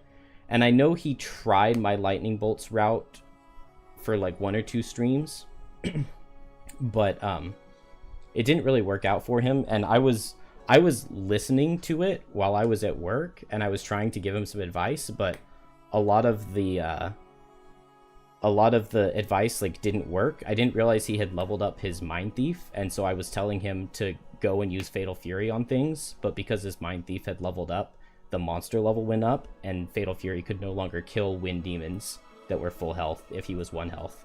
So I like told him to go into a room and one-shot something when he had 1 health, and that just didn't work. So I kind of accidentally sabotaged him because I was just listening. I wasn't watching since I was at work, and I was like in and out. So it was, yeah, maybe they'll redesign the level. Maybe it'll get dwarf suggested changes where you have to kill all of the herders. And Brian, the levels are going just fine. We beat 2. We beat Pylon Problems. No, we beat 3. We beat Pylon Problems, which is a relatively easy one. We beat the Upper Spire, which is terrifying. It was literally Drifter's like last turn. He escaped the scenario. And we beat the top of the Spire. So 1, 2, 3, 4, 5, 6, 7, 8, 9, 10, 11, 12, 13 levels beaten with no losses. Yeah, this is definitely the furthest we've gotten. We have retirements. We have 2 retirements. Going on 3, because Bone Shaper is pretty close to leaving this plane of existence too. She needs 4 more buildings constructed.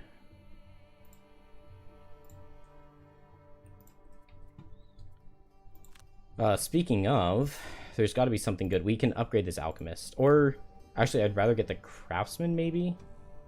Or the trading post? Yeah, we can upgrade the trading post.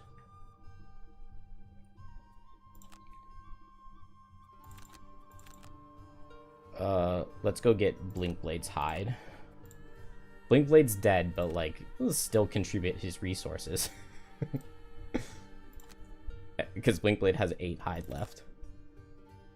And then we've got metal and we've got wood.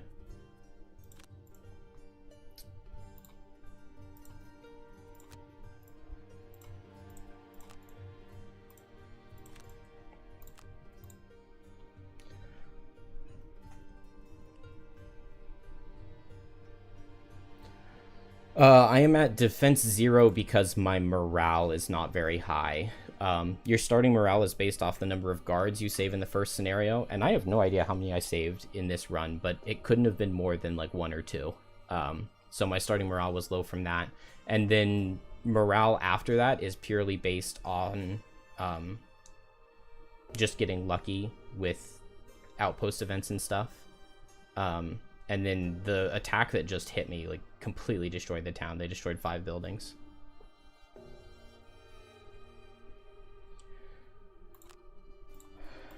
And we're out of easy levels. Elevator, I don't think is the worst. But it's really easy to accidentally lose somebody if you get a really bad ruined machine split turn. Really, or self-destruct. Really easy. Yeah, that's basically it. Characters are potentially allowed to exhaust, but you are supposed to keep their exhausted body on the board, and so they can still take damage at 99 initiative. That's how both my Geminate and my Blinkblade died. They exhausted to cards, and then on the final turn of the scenario, Flame Demons got their multi-target card and killed them. Which was very sad. But yeah, you hit the nail on the head. I cannot make another Blinkblade or Geminate. So we just have 5 classes for the rest of the game, and unfortunately Bone Shaper is not super strong to add in. We need to go across this bridge, which is a very terrifying level, but I think I'm going to wait for level 4 Drifter and level 4 Snowflake. So we could go do the Spire Basement. It's not the worst level. Snowflake is really good there.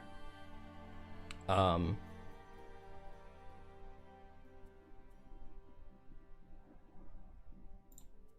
think I'm going to go for the Crystal Enclosure, though.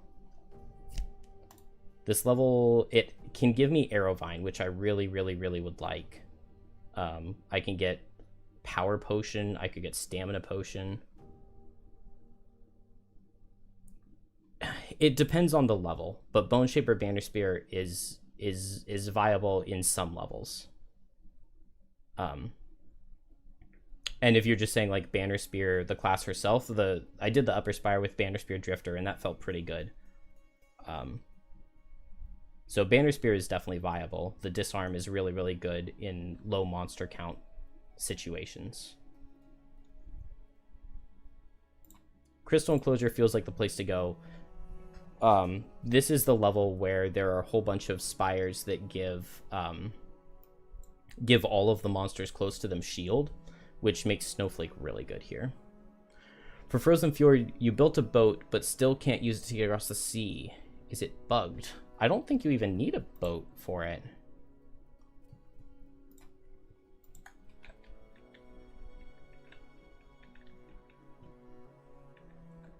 Yeah, it doesn't require a boat. So, if it's not letting you play the level, it's definitely bugged in some way. That's weird. But yeah, it doesn't require a boat. It would have this symbol if it did.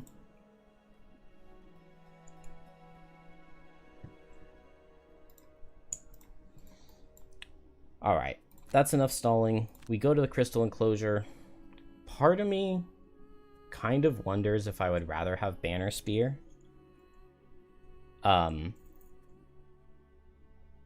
Because Banner Spear has pushing and pulling, which pairs really well with Snowflake, and has Meat Grinder. The only problem is that both of these characters are pretty low level compared to what they could be. The disarm would also be really nice, though. This is scenario 10. So right now, if we go at this level, it would be monster level 5. There's a normal priest with 15 health. That's so much. And an elite guard with 27 in the first room. I could delay this until I get another level on each of these. Although this Banner Spear's never played a level, I don't think. No, she hasn't.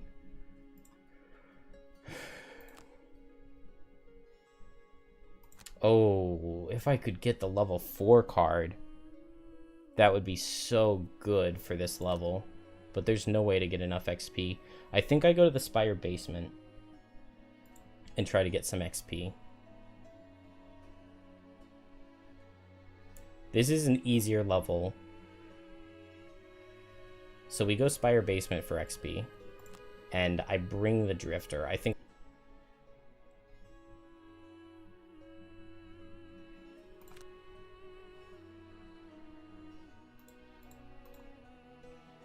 And let's go. We're ready.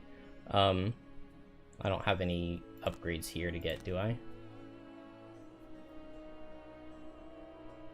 There's spyglasses available. Do I have... No, I don't have any resources. Okay, let's go. I think this is the easiest level I have on the board. You're fighting sundown and trying to make use of the remaining light when you stumble over Poor an Viral odd piece Ghost of asked metal. me Curiosity. asked me a question about Coral the other day, and like I don't know how I just didn't even see it. I saw all of the messages above and below it, and so I just ignored him for a while. If I could become a full-time Frosthaven streamer in the future, would I do it? I don't think so, no. I've made exactly $0.00 from playing this game, so... also, I get burnt out on it pretty easily. Although it's a lot easier when I don't have to do the monster AI. Playing digital is definitely the easiest way to play this game a ton. Be targeted by attacks from 3 or more monsters in the same round. Living Bones and Living Spirits can both be multi-target, so that's not that bad. Kill an enemy before its first turn. End with 3 hit points or fewer. Pincushion seems easy. All for the love of the game. Do I need to change any cards here? Ooh, Birds in a Tempest can be pretty nice here, I think.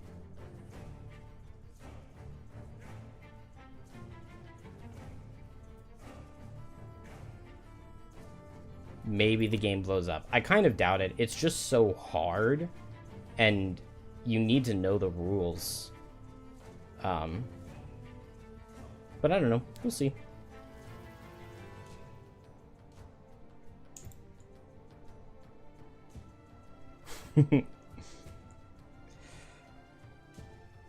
Collect the least loot, kill 2 or more enemies in the same round, never kill an enemy. I mean, this is a brand new character, so never killing an enemy would be possible. Maybe I want Deflecting Maneuver for the Living Spirits.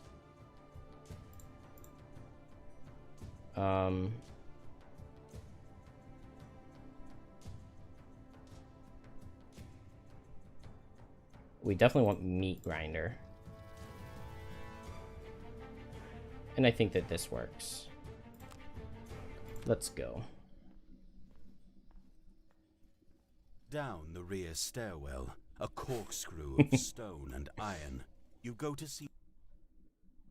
Yeah, I mean, I've been playing this game way too much since it came out.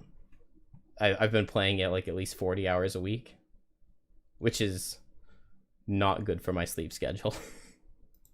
Because I don't start until everyone else in my house has gone to bed. Well, I have done a little bit in the afternoon. Frosthaven needs to sell out and get Nicki Minaj and Sabrina Carpenter. That would do it. Make them playable classes. Yeah, the game is very hard, very niche. Yeah, unfortunately, Frosthaven... I feel like Frosthaven has a lot more potential as a video game than it did as a board game.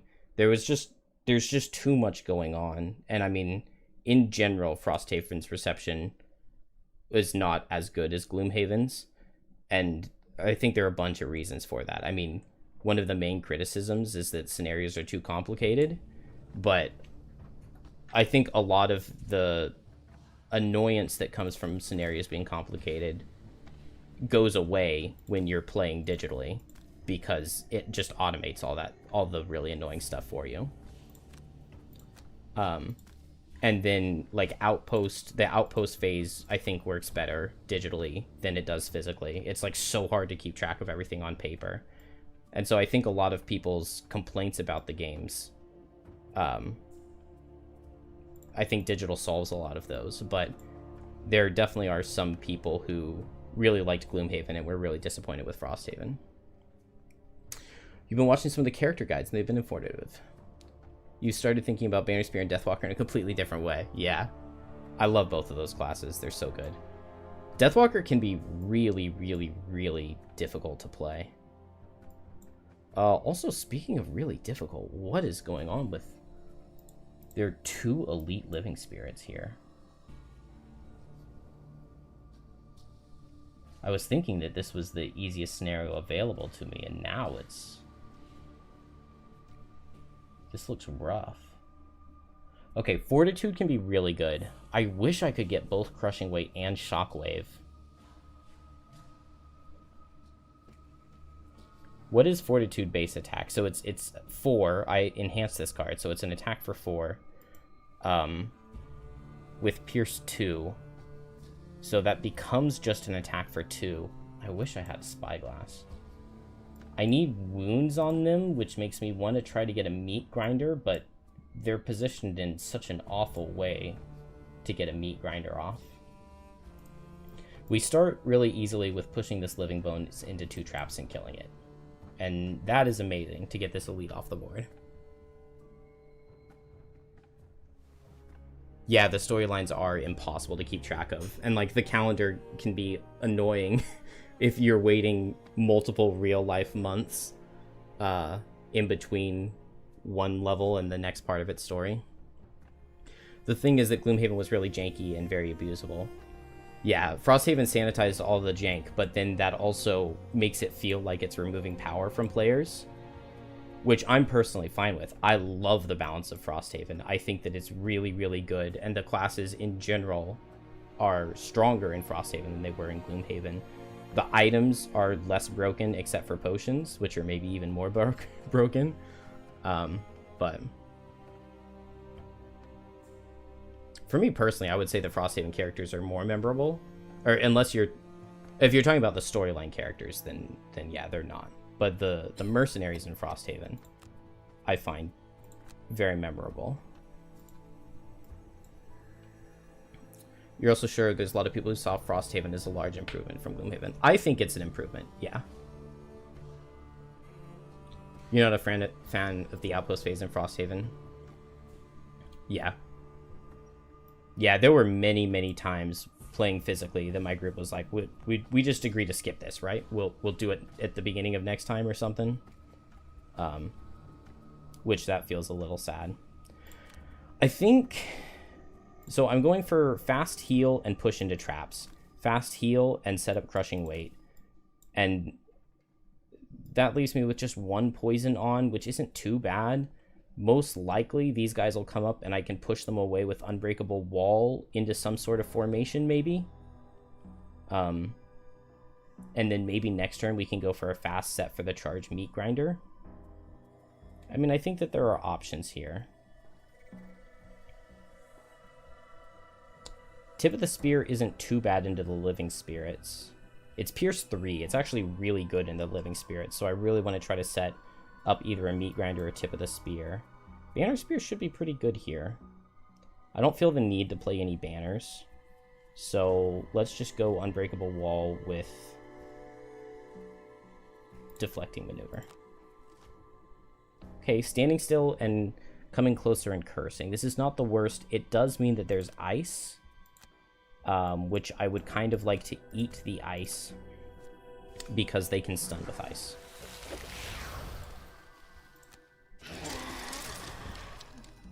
And then heal. Let's see. So move 4. 1, 2, 3, 4. And curse range 2. 1, 2, 3, 4.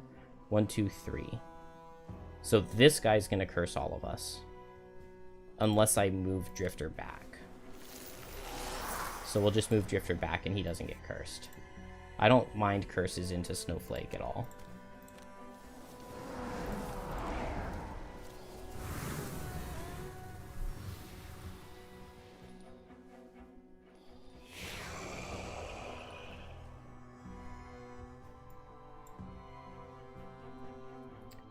Okay.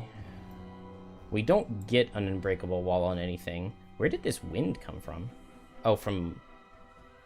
Interesting. Okay, well then let's just hit this guy with advantage. And we're in the tip of the spear. Okay, we got a curse out. Not bad.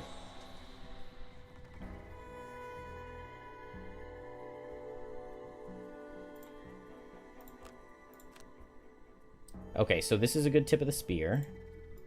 Cold Snap would be suffer damage. So I just move 2 and Cold Snap.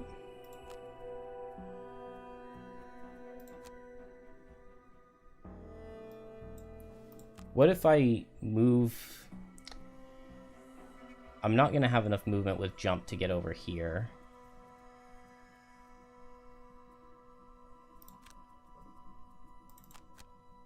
So we'll just go fast.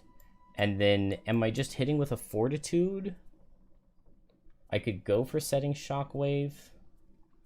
With the way everything grouped up, like a Shockwave could go really hard, but... I think I'm just going to move in and hit.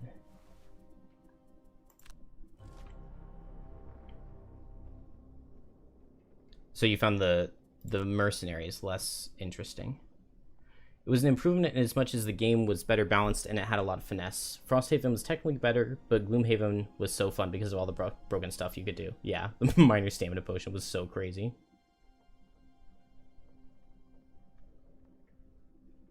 The problem with the Gloomhaven characters is generally there was one optimal way to play them. The problem with Frosthaven characters, at least from what you found, is they don't feel like they have big power moves, or at least the ones you've played.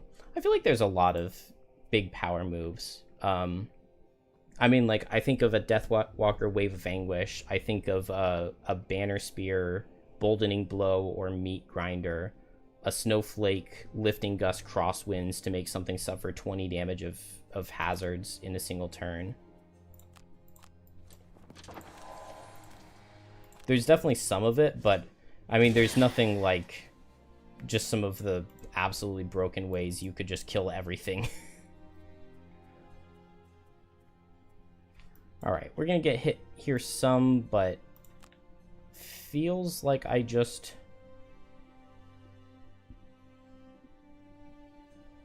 move here. Snowflake should only get hit once, which isn't too bad. This really doesn't do very much damage, but maybe I get a plus? No. Alright, a little underwhelming for Drifter. But these guys will both suffer too. Oh, that's an interesting way for hazards to look. I kind of wish that they were more just icy. Okay, that's a lot of damage. That's a lot of damage. We're gonna have to lose a card here already. Uh-oh. Miss? No.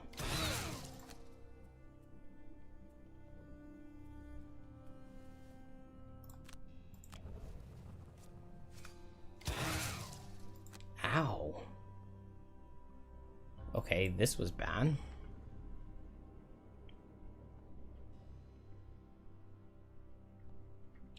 You're also not a huge fan of the loot system. I like the loot system more, but it can be frustrating.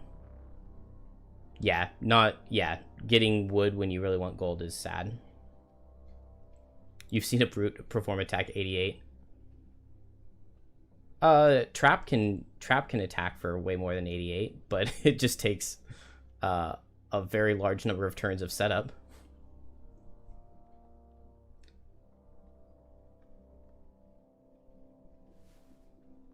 I loved Angry Face. He was so fun.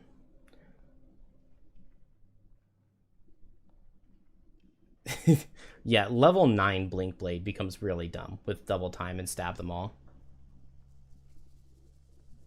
And yeah, Coral is crazy. All right. I should have been in a good position here, given that tip of the spear, and we didn't get multi-targeted a ton. But I shouldn't have improved the damage with Resolved Courage. I should have attacked and backed up to let a character with items absorb a hit. So I think I back up and regroup myself. I really wish I had activated Shockwave, because then I would have some good stuff here. Maybe I step onto the hazard and I just Fortitude.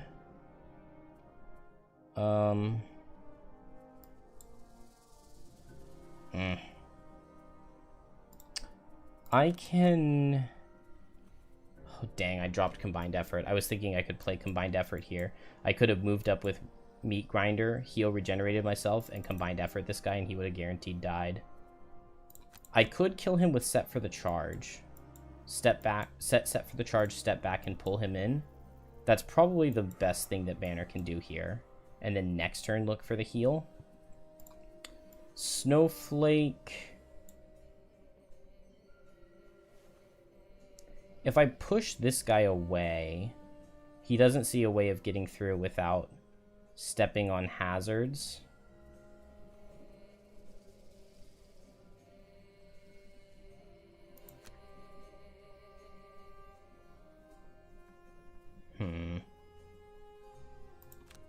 Ooh. If I put a hazard here and push him 2, then he just walks 1-2 and he survives. So I could push him away and attack him with Enticing Breeze, and if I get a +1, he dies.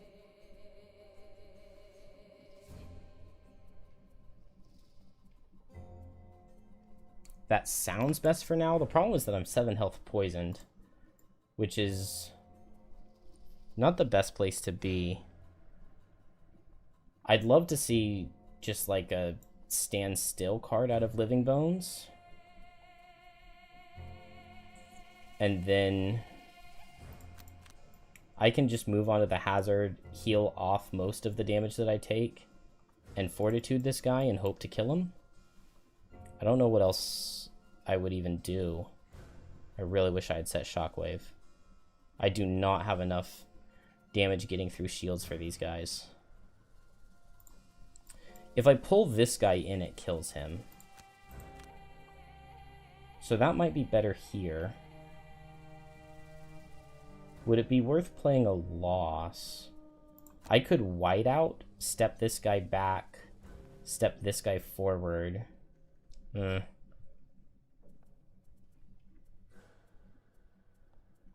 It's not that much damage. The whiteout heal on bottom is good, and it gives me a fast action, which is nice.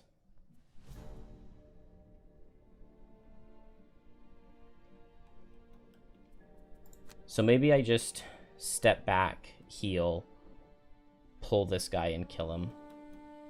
Or I could pull this guy to Drifter. We kind of just need to see their card and figure it out from there.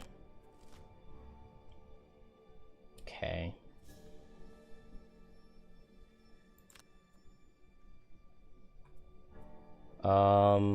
Feels like I need to underspeed this, right? Set for the charge. Step back. Pull. It's one enemy down.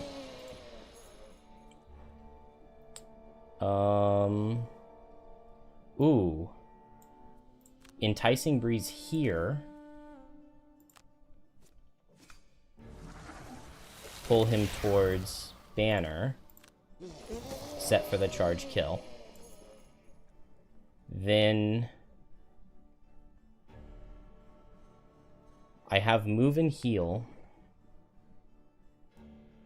I can move here. And I take an attack for 3. This guy goes here and hits Drifter. And this way Banner doesn't get hit. And then Drifter steps up to hit the Living Spirit. Winged Clippers, interesting.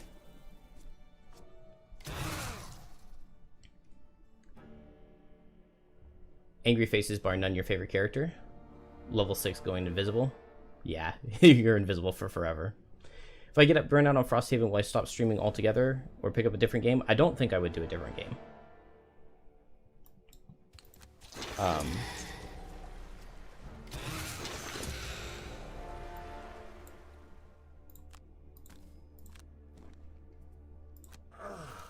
I don't know. We would just have to see when the time comes. Ooh, +1 kills here, Drifter. Okay, it's not letting me check my deck, but dang. Dang. I replaced a +1 with that, and now... Really? What? Can we please check my deck? No, it just wants to inspect the hazardous terrain rather than Drifter. And I would really love to see... Okay, I can click here. Because I could Frenzy Potion here to try to get the kill, to skip getting attacked for 6. But I'm healthy. I can get attacked for 6. It's fine. The thing that kind of has you sad about Frosthaven Digital is not being able to mix and match all the characters from Gloomhaven in it. Yeah. But they did say that they potentially would maybe consider adding Gloomhaven 2.0 characters into Frosthaven Digital once they finish the actual Frosthaven characters, and that would be super cool.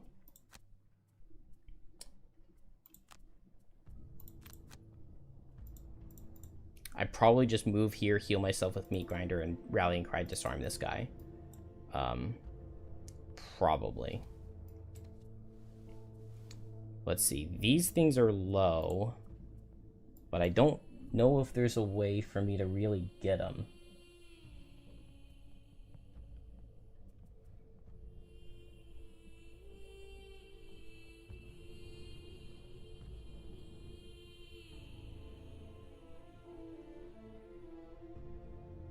Yeah, Eclipse definitely needed to be fixed.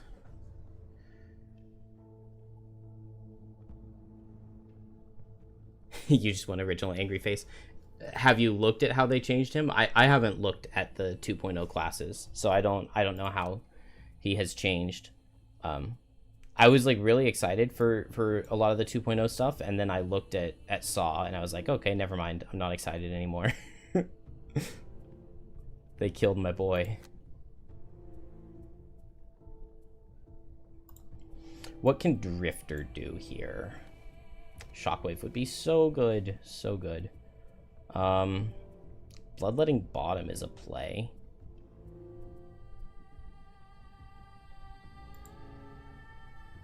So if Snowflake could get the Living Spirit to Drifter, Bloodletting Bottom could be alright.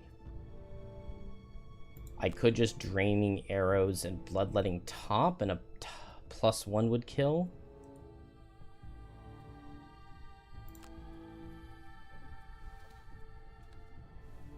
Not having any poison is kind of bad. And like, how am I dealing with this guy over here? Okay, if these two characters quickly run this way, or if Drifter moves here quickly, then this Living Bones is never getting Banner, which is good. And then if Snowflake just moves here and pushes this guy across, then he's also only ever hitting Drifter. Means that everybody's going into Drifter, but maybe I just snowball heal Drifter? Or maybe I command Drifter to attack. 31 is kind of slow, and I don't have my boots. But also, there's only one Living Bones card that would attack faster than that. And Living Spirits are slow. I think that that's the play there. And then here I just go 21, I move here, and I Fierce Barrage both, and I just hope that I kill one of them. I think I don't mind those plays. This also means that I'm not going to be able to get a rallying cry off on anything, so I'll just go for a fast regroup. It is the 20. Which is so bad. Banner Spirit, like, dies here, and it's the stun out of Living Spirits. This is really, really bad.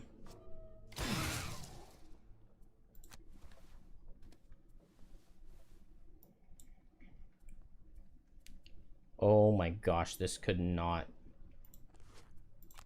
really be worse, honestly. I can step here and now Banner doesn't die. Oh my gosh. Oh, the Chained Helm saved my life. Oh my gosh, the Crit Helm, whatever it's called, absolutely saved my life. Wow. Wow, wow, wow. Okay, this is still bad though.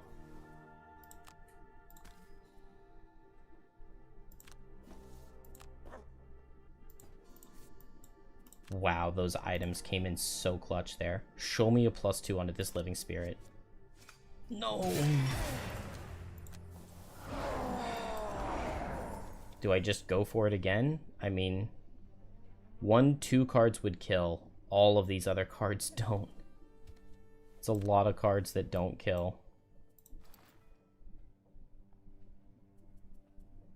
What is the play for everybody else? This was supposed to be an easy level. Okay, I'm getting granted an attack. That means if we have +1 and 0 as our next 2 cards, we kill, and we dodge this attack 5 stun. I need this.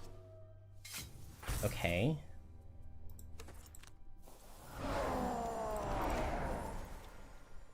This is still potentially okay. Okay, I can't get a meat grinder off on anybody. So I heal.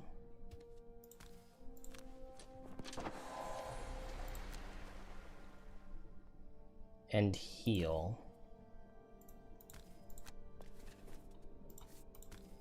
Man, I cannot believe how rough this first room has gone.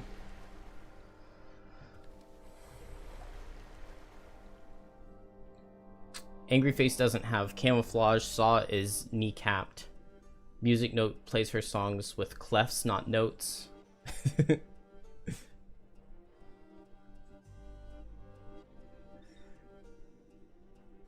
They actually did try and succeeded in giving better diversity in the bottom axes of Angry Face. Angry Face should not have been a summoner. Yeah, that was weird that he was a summoner. And they just weren't any good except for the Toad. I loved the Toad. The Toad that has stun on every attack was really cool. Come on, Drifter. Big damage. Yes! Yes! Yes, we dodged the stun. So good. They should have made him single shot damager or multi-shot, but less damage. Focus on making him really good at both if you want. I also loved his, like, explode things, where whenever you killed something, like, everything adjacent would suffer damage. And then you could, like, make that jump if you played multiple.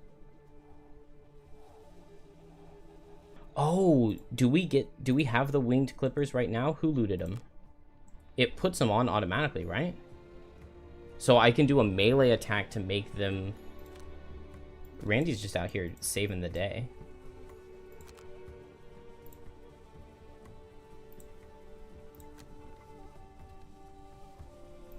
Okay, I have this ward now that we didn't end up needing. I guess I just snowball heal. They don't see any way to get multi-target, so snowball heal seems fine. I can long rest and I just double hit. I've got a fair number of charges. Dude, stop getting this fast card. It's kind of crazy that I'm not underspeeding it. Oh my gosh. Think. Oh, they just keep healing. Alright, everybody has regenerate now. I guess I double focus into this lower one. We got a flame fruit.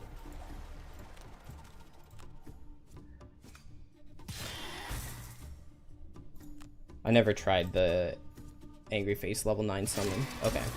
We killed one. We don't have any crushing weights left, so I need to be careful about that. But Javelin absolutely dominates this guy here.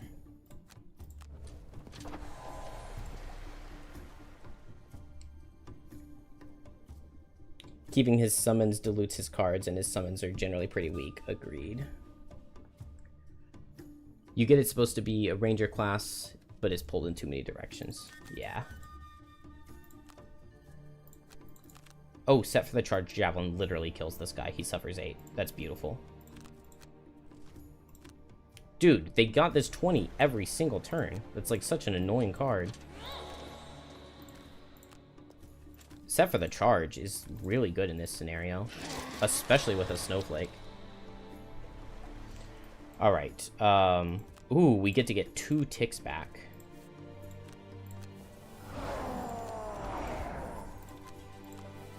Alright, this was not bad. Just losing 1 card on banner in the first room. Not bad at all. Everybody has regenerate. I like my position.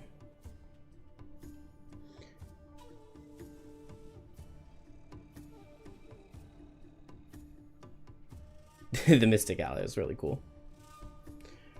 Part of the issue for you, since you run at the enemies in the game, you like simple characters that don't have to spend a lot of time setting up.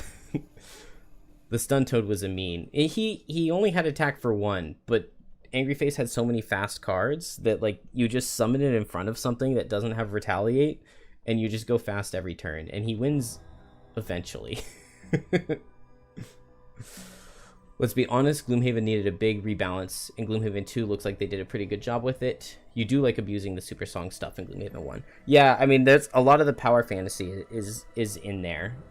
People want to feel super overpowered, but if you're too overpowered, it cheapens the game. Man, I really want every single one of these cards. Maybe not White Winds? Initiative has been an issue though, so dropping White Winds feels kind of dumb, but I don't know what else to do. Move 3, and I guess just move 4? Let's see, Drifter could definitely use some heal.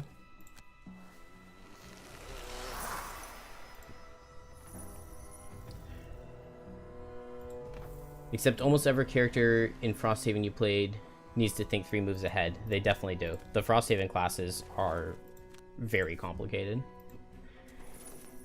Each class in Gloomhaven should pick a specific thing and focus on doing it in 1 or 2 really cool ways. I mean, Snowflake tries to do that with pushing and pulling. Meteor does that with hazards. Banner does that with formations. Bone Shaper does it with non-lost summons.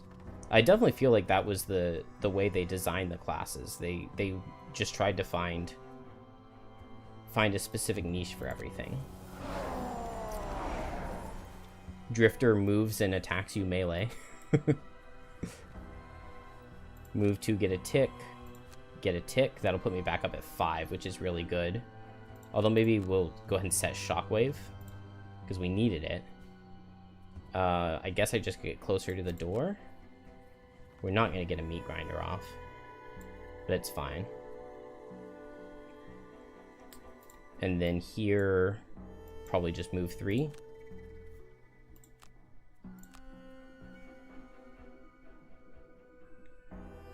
Like, the Paladin character was really good as a tank or secondary support. Is that Banner? If the game is too easy, you can just up the difficulty. Yeah. Well, even still, though, like, late game with good characters and items in Gloomhaven, +3 is still really easy. They did a good job of making the high-level monsters even stronger in Frosthaven. Because like level 7 monsters are not a joke even for level 9 characters. Half of the usable stuff in Gloomhaven 1 was enhancements. Yeah, those were fun. His level 9 summon was a Viper that attacked 3, range 3, and poison on all attacks. Super easy to keep alive. Yeah, that sounds really, really good. And he always goes before you, so everything you hit is always poisoned. 3 Spears was obviously the worst defender. The game is built around stamina. 3 Spears undermined the basic mechanics of the game. Yeah, there's this level that had oozes, and so my 3 Spears just kept getting himself back the minor stamina potion, and he just ran back to the first room and just refreshed his minor stamina potion until all of the oozes killed themselves. Gloomhaven needed a rebalance. The problem is for characters you really loved. They didn't fix the issues, they just made them worse. Moving exposed, that's the you always have advantage, right? You always have advantage and you can target invisible enemies. You always have advantage for one attack if you're hitting a marked guy, right? Somebody who's doomed. Exposed should have been removed as a card and made an ability. Get rid of the invisibility clause and just let the character get advantage on their doom. Get rid of each of the summons and make each level up card. Yeah, I would not have been upset with him losing summons entirely. We open the door with birds and a tempest.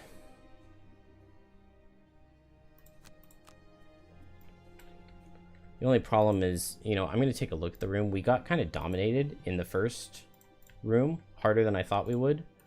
And this challenge is not about opening doors and not knowing what's behind them. This challenge is all about having perfect knowledge.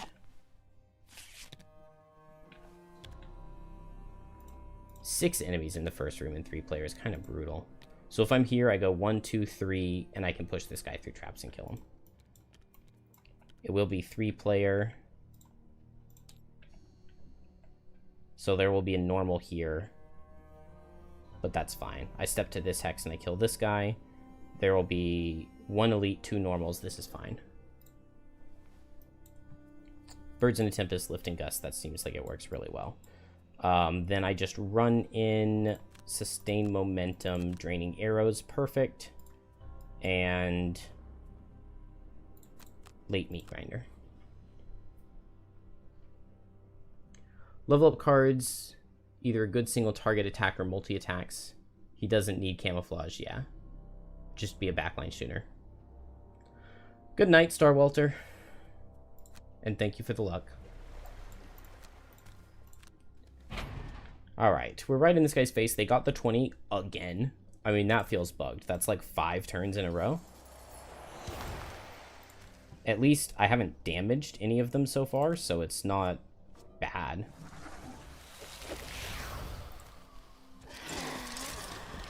And once again, we get to insta-kill the elite. Oh yeah, he only had move 1. That's really nice. Just next to one guy. This works perfectly, although I just gave myself... I can't meat grinder him now. Although I think I couldn't have meat grindered, could I? Because I only have move 2, don't I?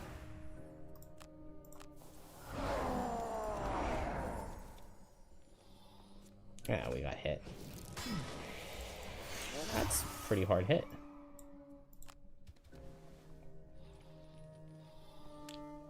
Give him a glass jaw so he doesn't want to get too close to enemies.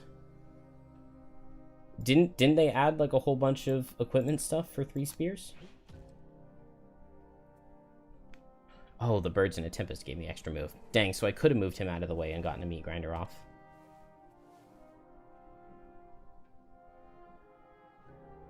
That's fine.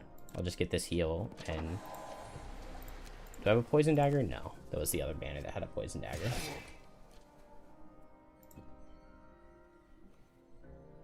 Alright, I want to, like, go for a set for the charge. I feel fine to long rest. I don't have move and shield anymore. Fortitude needs a good pull to kill. Do I just bloodletting this guy and kill with a 0?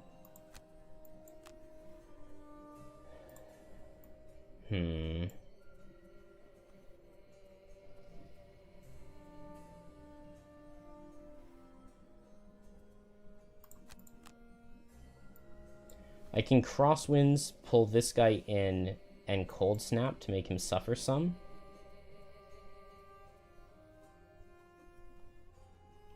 And that seems fine. Meanwhile, Drifter just kills here and heals Snowflake. Oh, I forgot I have the Shockwave up. That makes me not want to pull if they're going to be in this nice Shockwave pattern. I could just run up and hit him.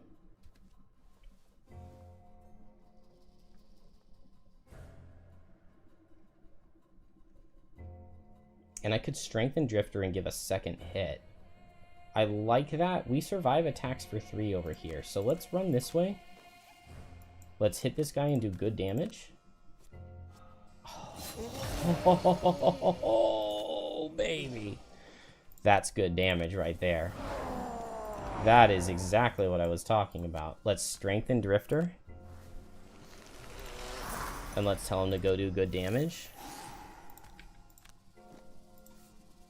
And he kills this guy with a +2 from the strengthen? No, not quite. Oh, Drifter.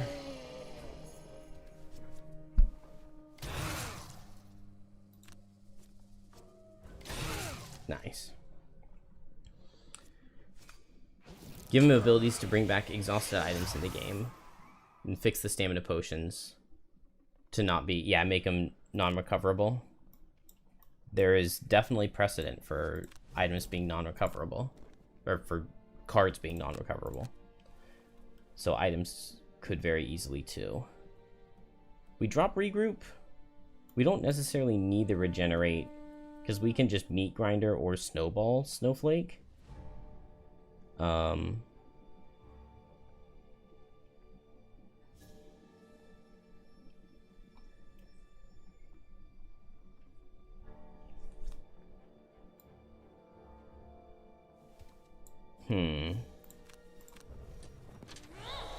Deflecting maneuver goes. I really wish I had combined effort. But now I meat grinder offensively, and then I regroup next turn. Done. Fortitude. Done. And snowball. Done.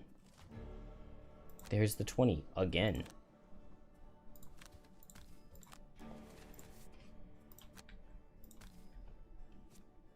Beautiful. Beautiful. Okay, this second room went very well. Oh, he's faster than me. Should have brought the retaliate.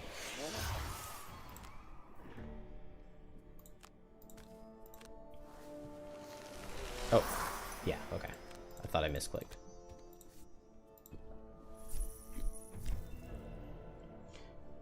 You never bothered looking at 3 spears? You saw what they did to Angry Face and noped out of there. I don't know the details behind it, but I know they gave him his own, like, custom items.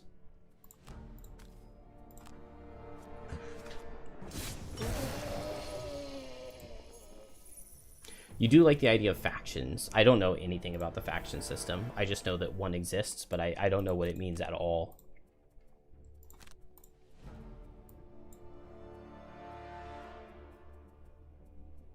Oh, I don't have pincer move. Oh well.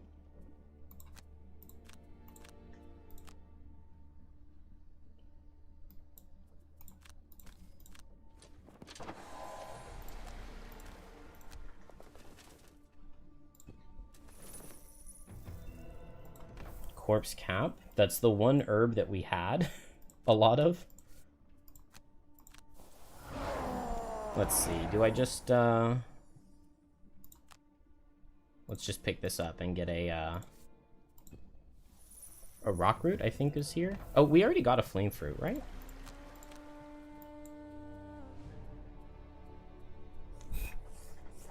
Okay, I know that the boss is a living doom. He's gonna have like 1.5 times bonus health. What's he gonna have? Basement.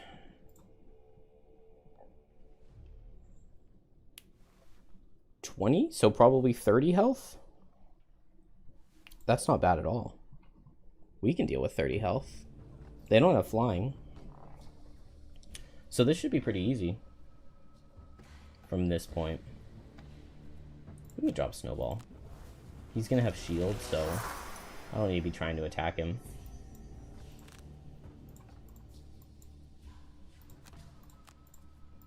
One, two, three. I kind of want to just lift and gust, move 8 jump, but then I don't have lift and gust, so that would be bad. Let's just move 3 jump.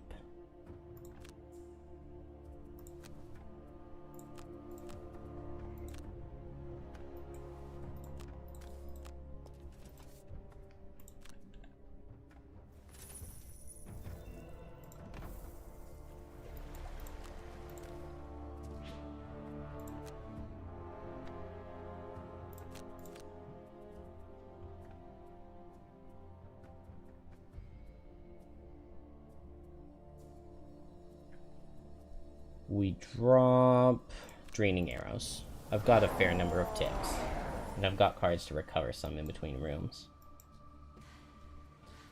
I think I just birds in a tempest, because I only have a move 2 jump at this point. So I move here and then move 2 jump can get me over. And just waste a card. Oh, but if... Okay, I don't birds in a tempest here because I'm just going to long rest banner. So we'll just go for crosswinds move 3. And then here, I guess I just move 4. And I consider opening the door, but don't.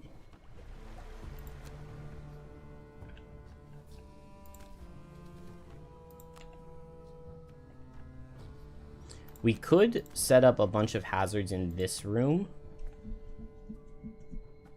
The only problem is that with the boss's summon card, that could be bad. We want to, like, get a lot of burst damage onto the boss as soon as possible. So I don't think I open... Maybe I do open. Maybe I open the door with birds in a tempest. So let's just get closer for a turn. And then we'll open with a ton of movement with birds in a tempest next turn. Unfortunately, Drifter doesn't have any moves.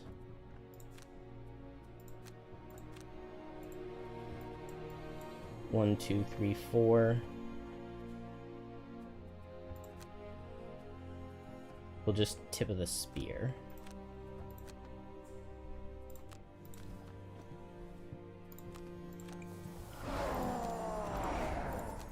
And now my crushing weight is back to full, which is very nice.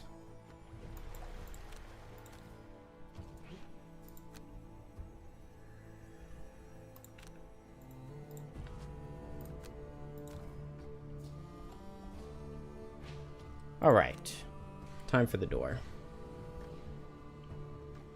The 3 major factions are military, business, and demons. Okay, I mean, that fits with the Gloomhaven 1 story.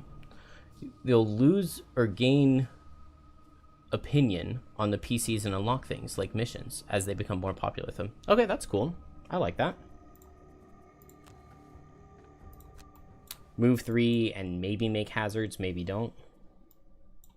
Because we're not going to get in there all the way.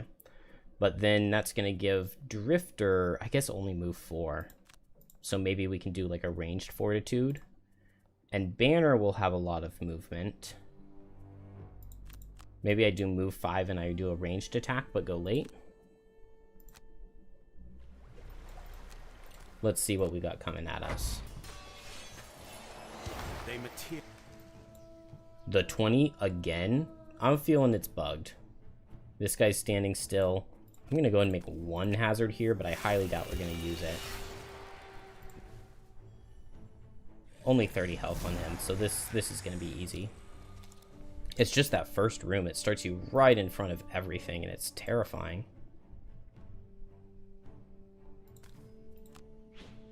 And I think we just hit the boss here.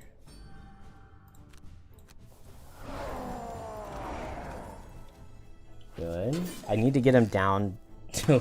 I just need to get him dead, because his thing is... His summon card is super OP. How did Drifter take so much damage? Ooh. Immobilizing net makes me want to target this guy. I mean, we're probably not hitting for much damage. It just would have done 1. I think that's worth. And then now I'll just Vile Assault the boss. Good. I'll short rest. And I can run here and immobilize this guy. That's kind of funny. We'll just play these cards. Maybe set for the charge, and things will take damage running at us. Crosswinds is a good card. So, move 3, set 2 hazards. I like that. Okay. This is totally chill. I'll just set for the charge. And 2 things will come at me and take damage. 1, 2, 3. Yeah, this works. Oh. Okay, I guess I should have moved forward a little bit, because I want Drifter to go ahead and hit the boss. But both the Living Bones will still go to Banner. Does he have base Retaliate? No, he just has Retaliate on the card he played for the turn. We've damaged him a lot, and he's not summoning, so we're in very good shape.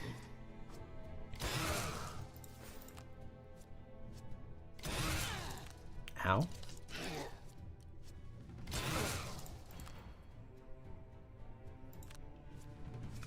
Ow. Alright, I don't have a card to lose. I'm glad I immobilized that guy.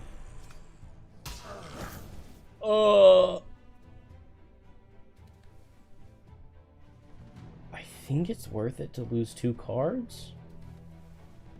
Wow, that hurt. Wow, that hurt a lot.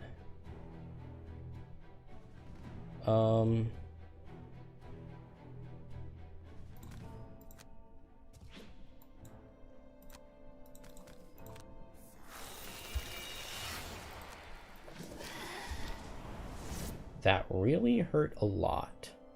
Drifter, short rest, goes fast and fortitudes him. Snowflake. I think I'm gonna Crosswinds Enticing Breeze. And then maybe we can just kill the boss with that.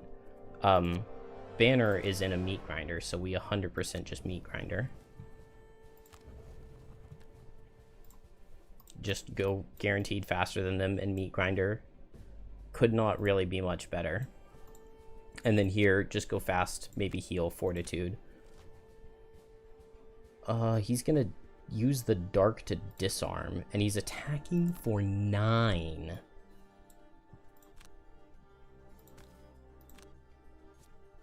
Oh, Banner. Wow. Okay. I'll just go hide in the corner. Wow, Banner. Drifter, you gonna follow suit? Yes, he is. Yes, he is. Okay. This attack for 9 has move 3 on it, so he guaranteed reaches me. I just heal up. Oh, no, because I couldn't have killed him with pull, I don't think.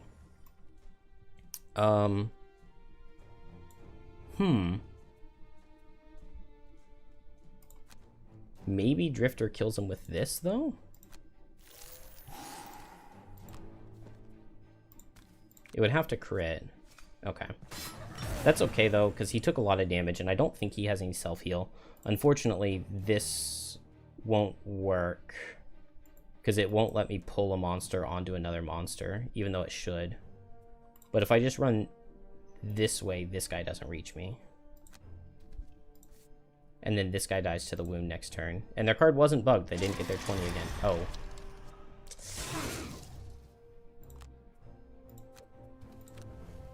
We're gonna have to protect Drifter's body, but...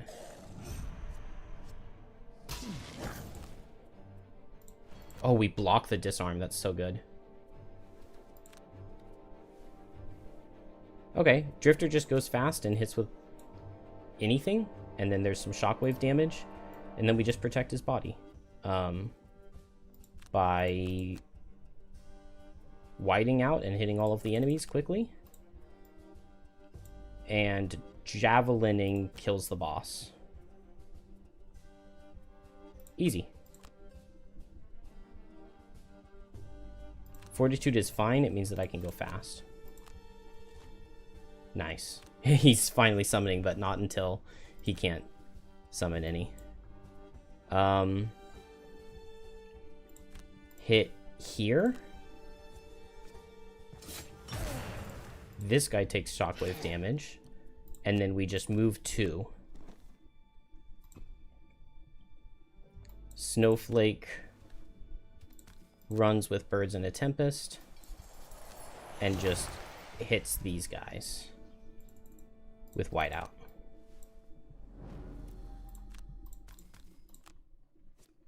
And Drifter was close to dying, but not close enough.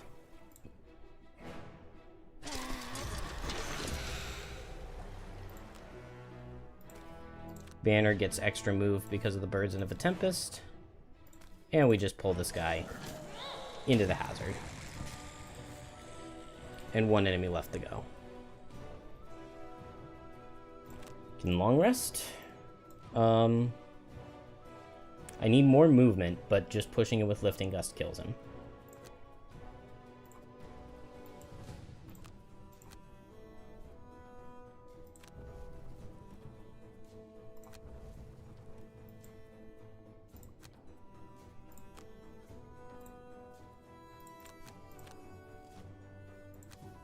He still dies, even if he gets his shield. I guess I don't have to kill him here. I could get 1 more loot token, but I would kind of rather just guaranteed have this scenario be over.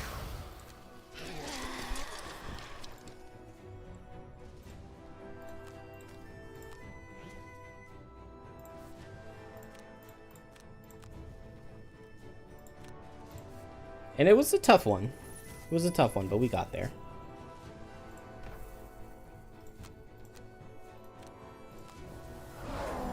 Drifter did really, really good in that level.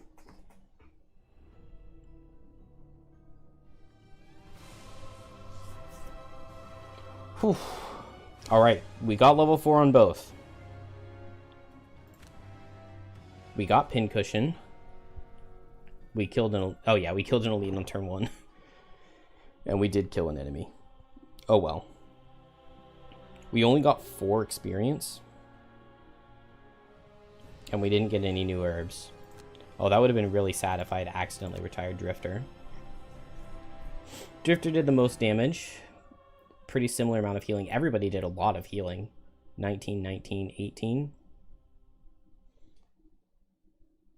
Snowflake never used those winged clippers, but, I mean, I never did a melee attack into, into Living Spirits. Well, we've been going for 4 hours. It's 1 a.m. for me. We finished the whole Spire quest line. Did we get it? So we could go back to the top of the Spire? No, thank you. Did we get a random item blueprint or something? Friends of yours? Ugh. Attacked again. I always get attacked. I guess I don't want to lose the trading post, so... Nice. Don't want to lose the alchemist either. I guess we've got some hide.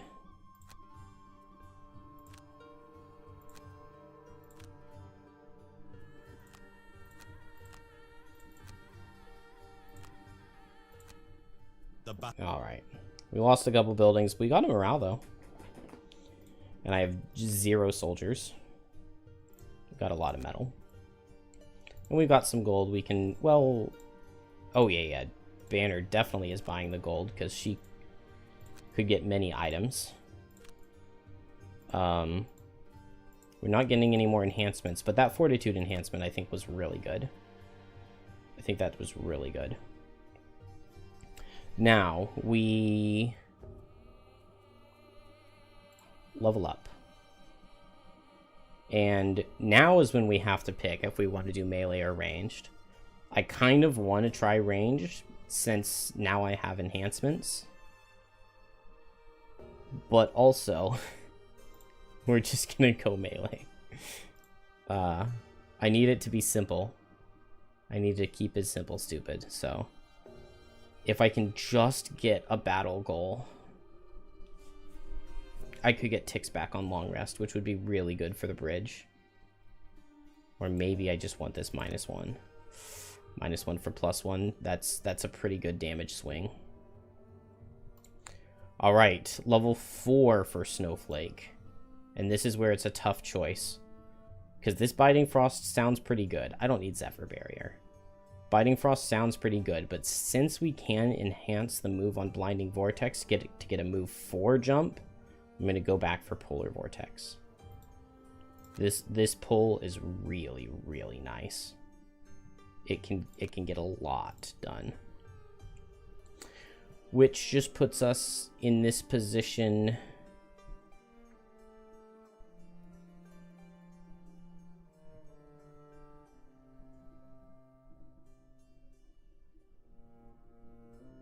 If this attack causes the target to suffer, if it causes them to move, make them suffer 1. We'll go for 2 of those. And the deck's okay. It's not amazing. We can take out 3 1s to get a heal ally. And those are pretty good. Do we have the heal ward? Yeah, we have the heal ward allies. We just don't do that many attacks. It's mostly just attack for 1 with Lifting Gust. It only makes sense to stop for the night here. And so I think that's what we're going to do. Let's upgrade a building. We still have not found a single arrow vine.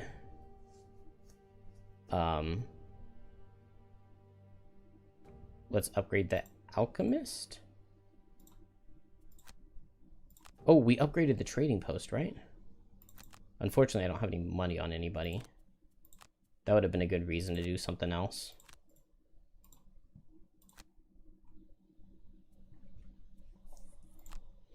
Okay, yeah, we have the Eagle Eye Goggles now.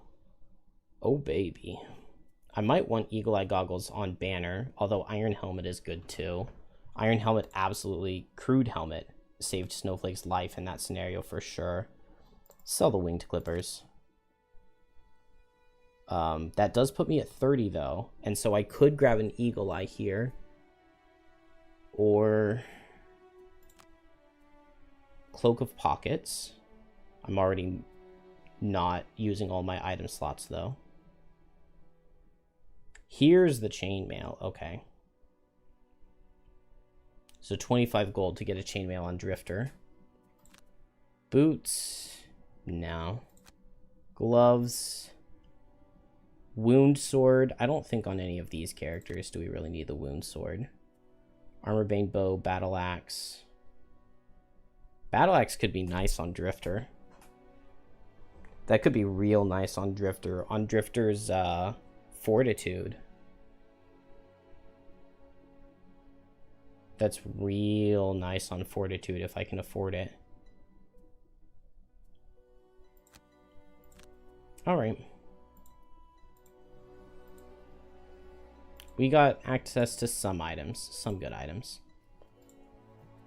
Tomorrow, I think we start with the Crystal Enclosure. There's also the Glowing Catacombs, but I think the play is Crystal Enclosure straight into Frozen Fjord. And then the elevator's not too bad. And maybe the Glowing Catacombs aren't that bad either. Let's see. If we have 5, 5, 2, that's 12, which becomes an average party level of 4, which divides by 2 to 2. So if we play with a level 5, and a level 2, which is probably what's going to happen. These two characters are going to go play 2 levels, 2 really hard levels, and both hit 5 after that. Good. They're not going to hit 5 after just 1. It'll take both levels for them to hit 5. And so I think we're in a good spot to go and find a way to across the bridge. Especially if I can get the Arrow Vine in the Crystal Enclosure.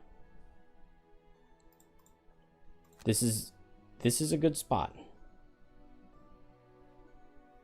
I'm building a building already, so we will call it here. And I will see everybody tomorrow. Have a good night.